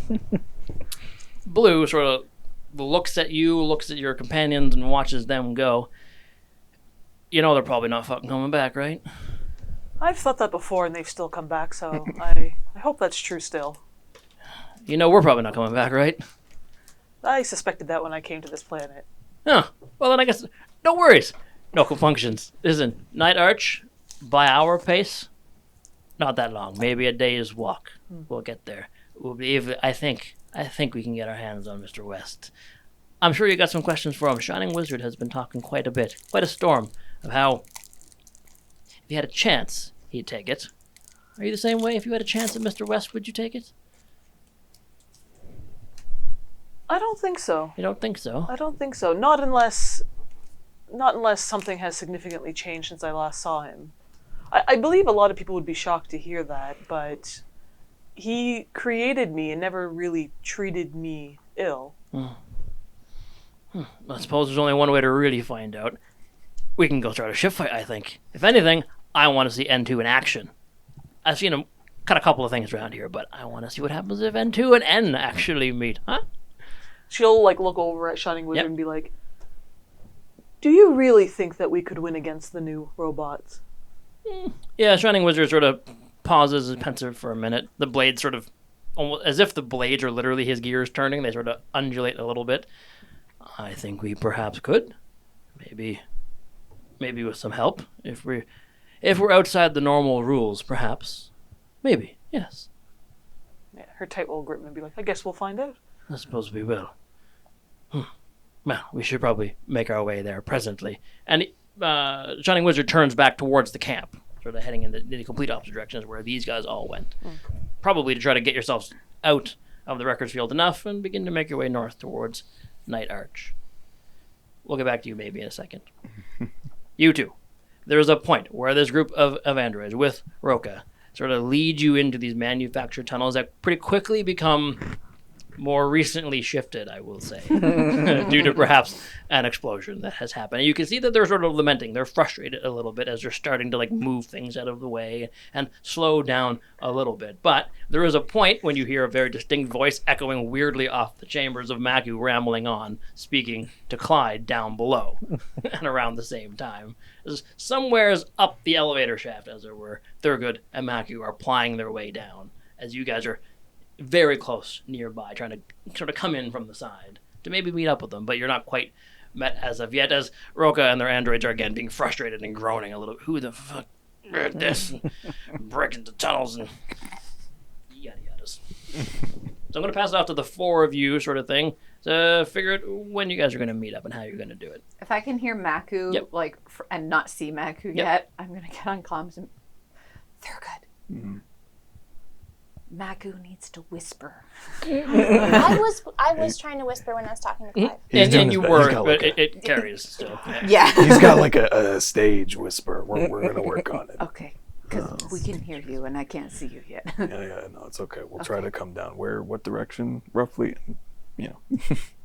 Down? Okay. I can work with that. I Yeah, mean, of course. I probably don't have huge bearings somewhere there. I haven't seen them. Mm-hmm. I can tell it's coming from above us, but yeah. It's going to... We'll continue heading in the direction that we can hear you. Right. Okay. I'm gonna after I'm done talking to Clyde, I'm gonna be like, "Mr. Thurgood, Whispering. sorry, Yep. sorry, That's okay. I forget sometimes. Yep. Can you keep your eyes out for some arms? Or... Or like robot What? arms? Not really robot arms. Like arms for Clyde." He wants more arms. Yeah, we can do that. And I already feel bad You- that he's now fallen in the hole, so I feel like I really need to Alright, bring him back some arms. Just keep your eyes peeled, Maku. You keep looking. I'll bring us further down, okay? That's But kind of I that's need to my. focus on fixing my rig because somebody took it off my Yep, head and broke it. I'm That's sorry fine. that I keep We'll getting mad focus at on you. the I'm not- arms I'm not later. usually I'm this gonna take you frustrated. down. It's probably got about 150 feet to go to nowhere I next to think I'm Clyde. hungry.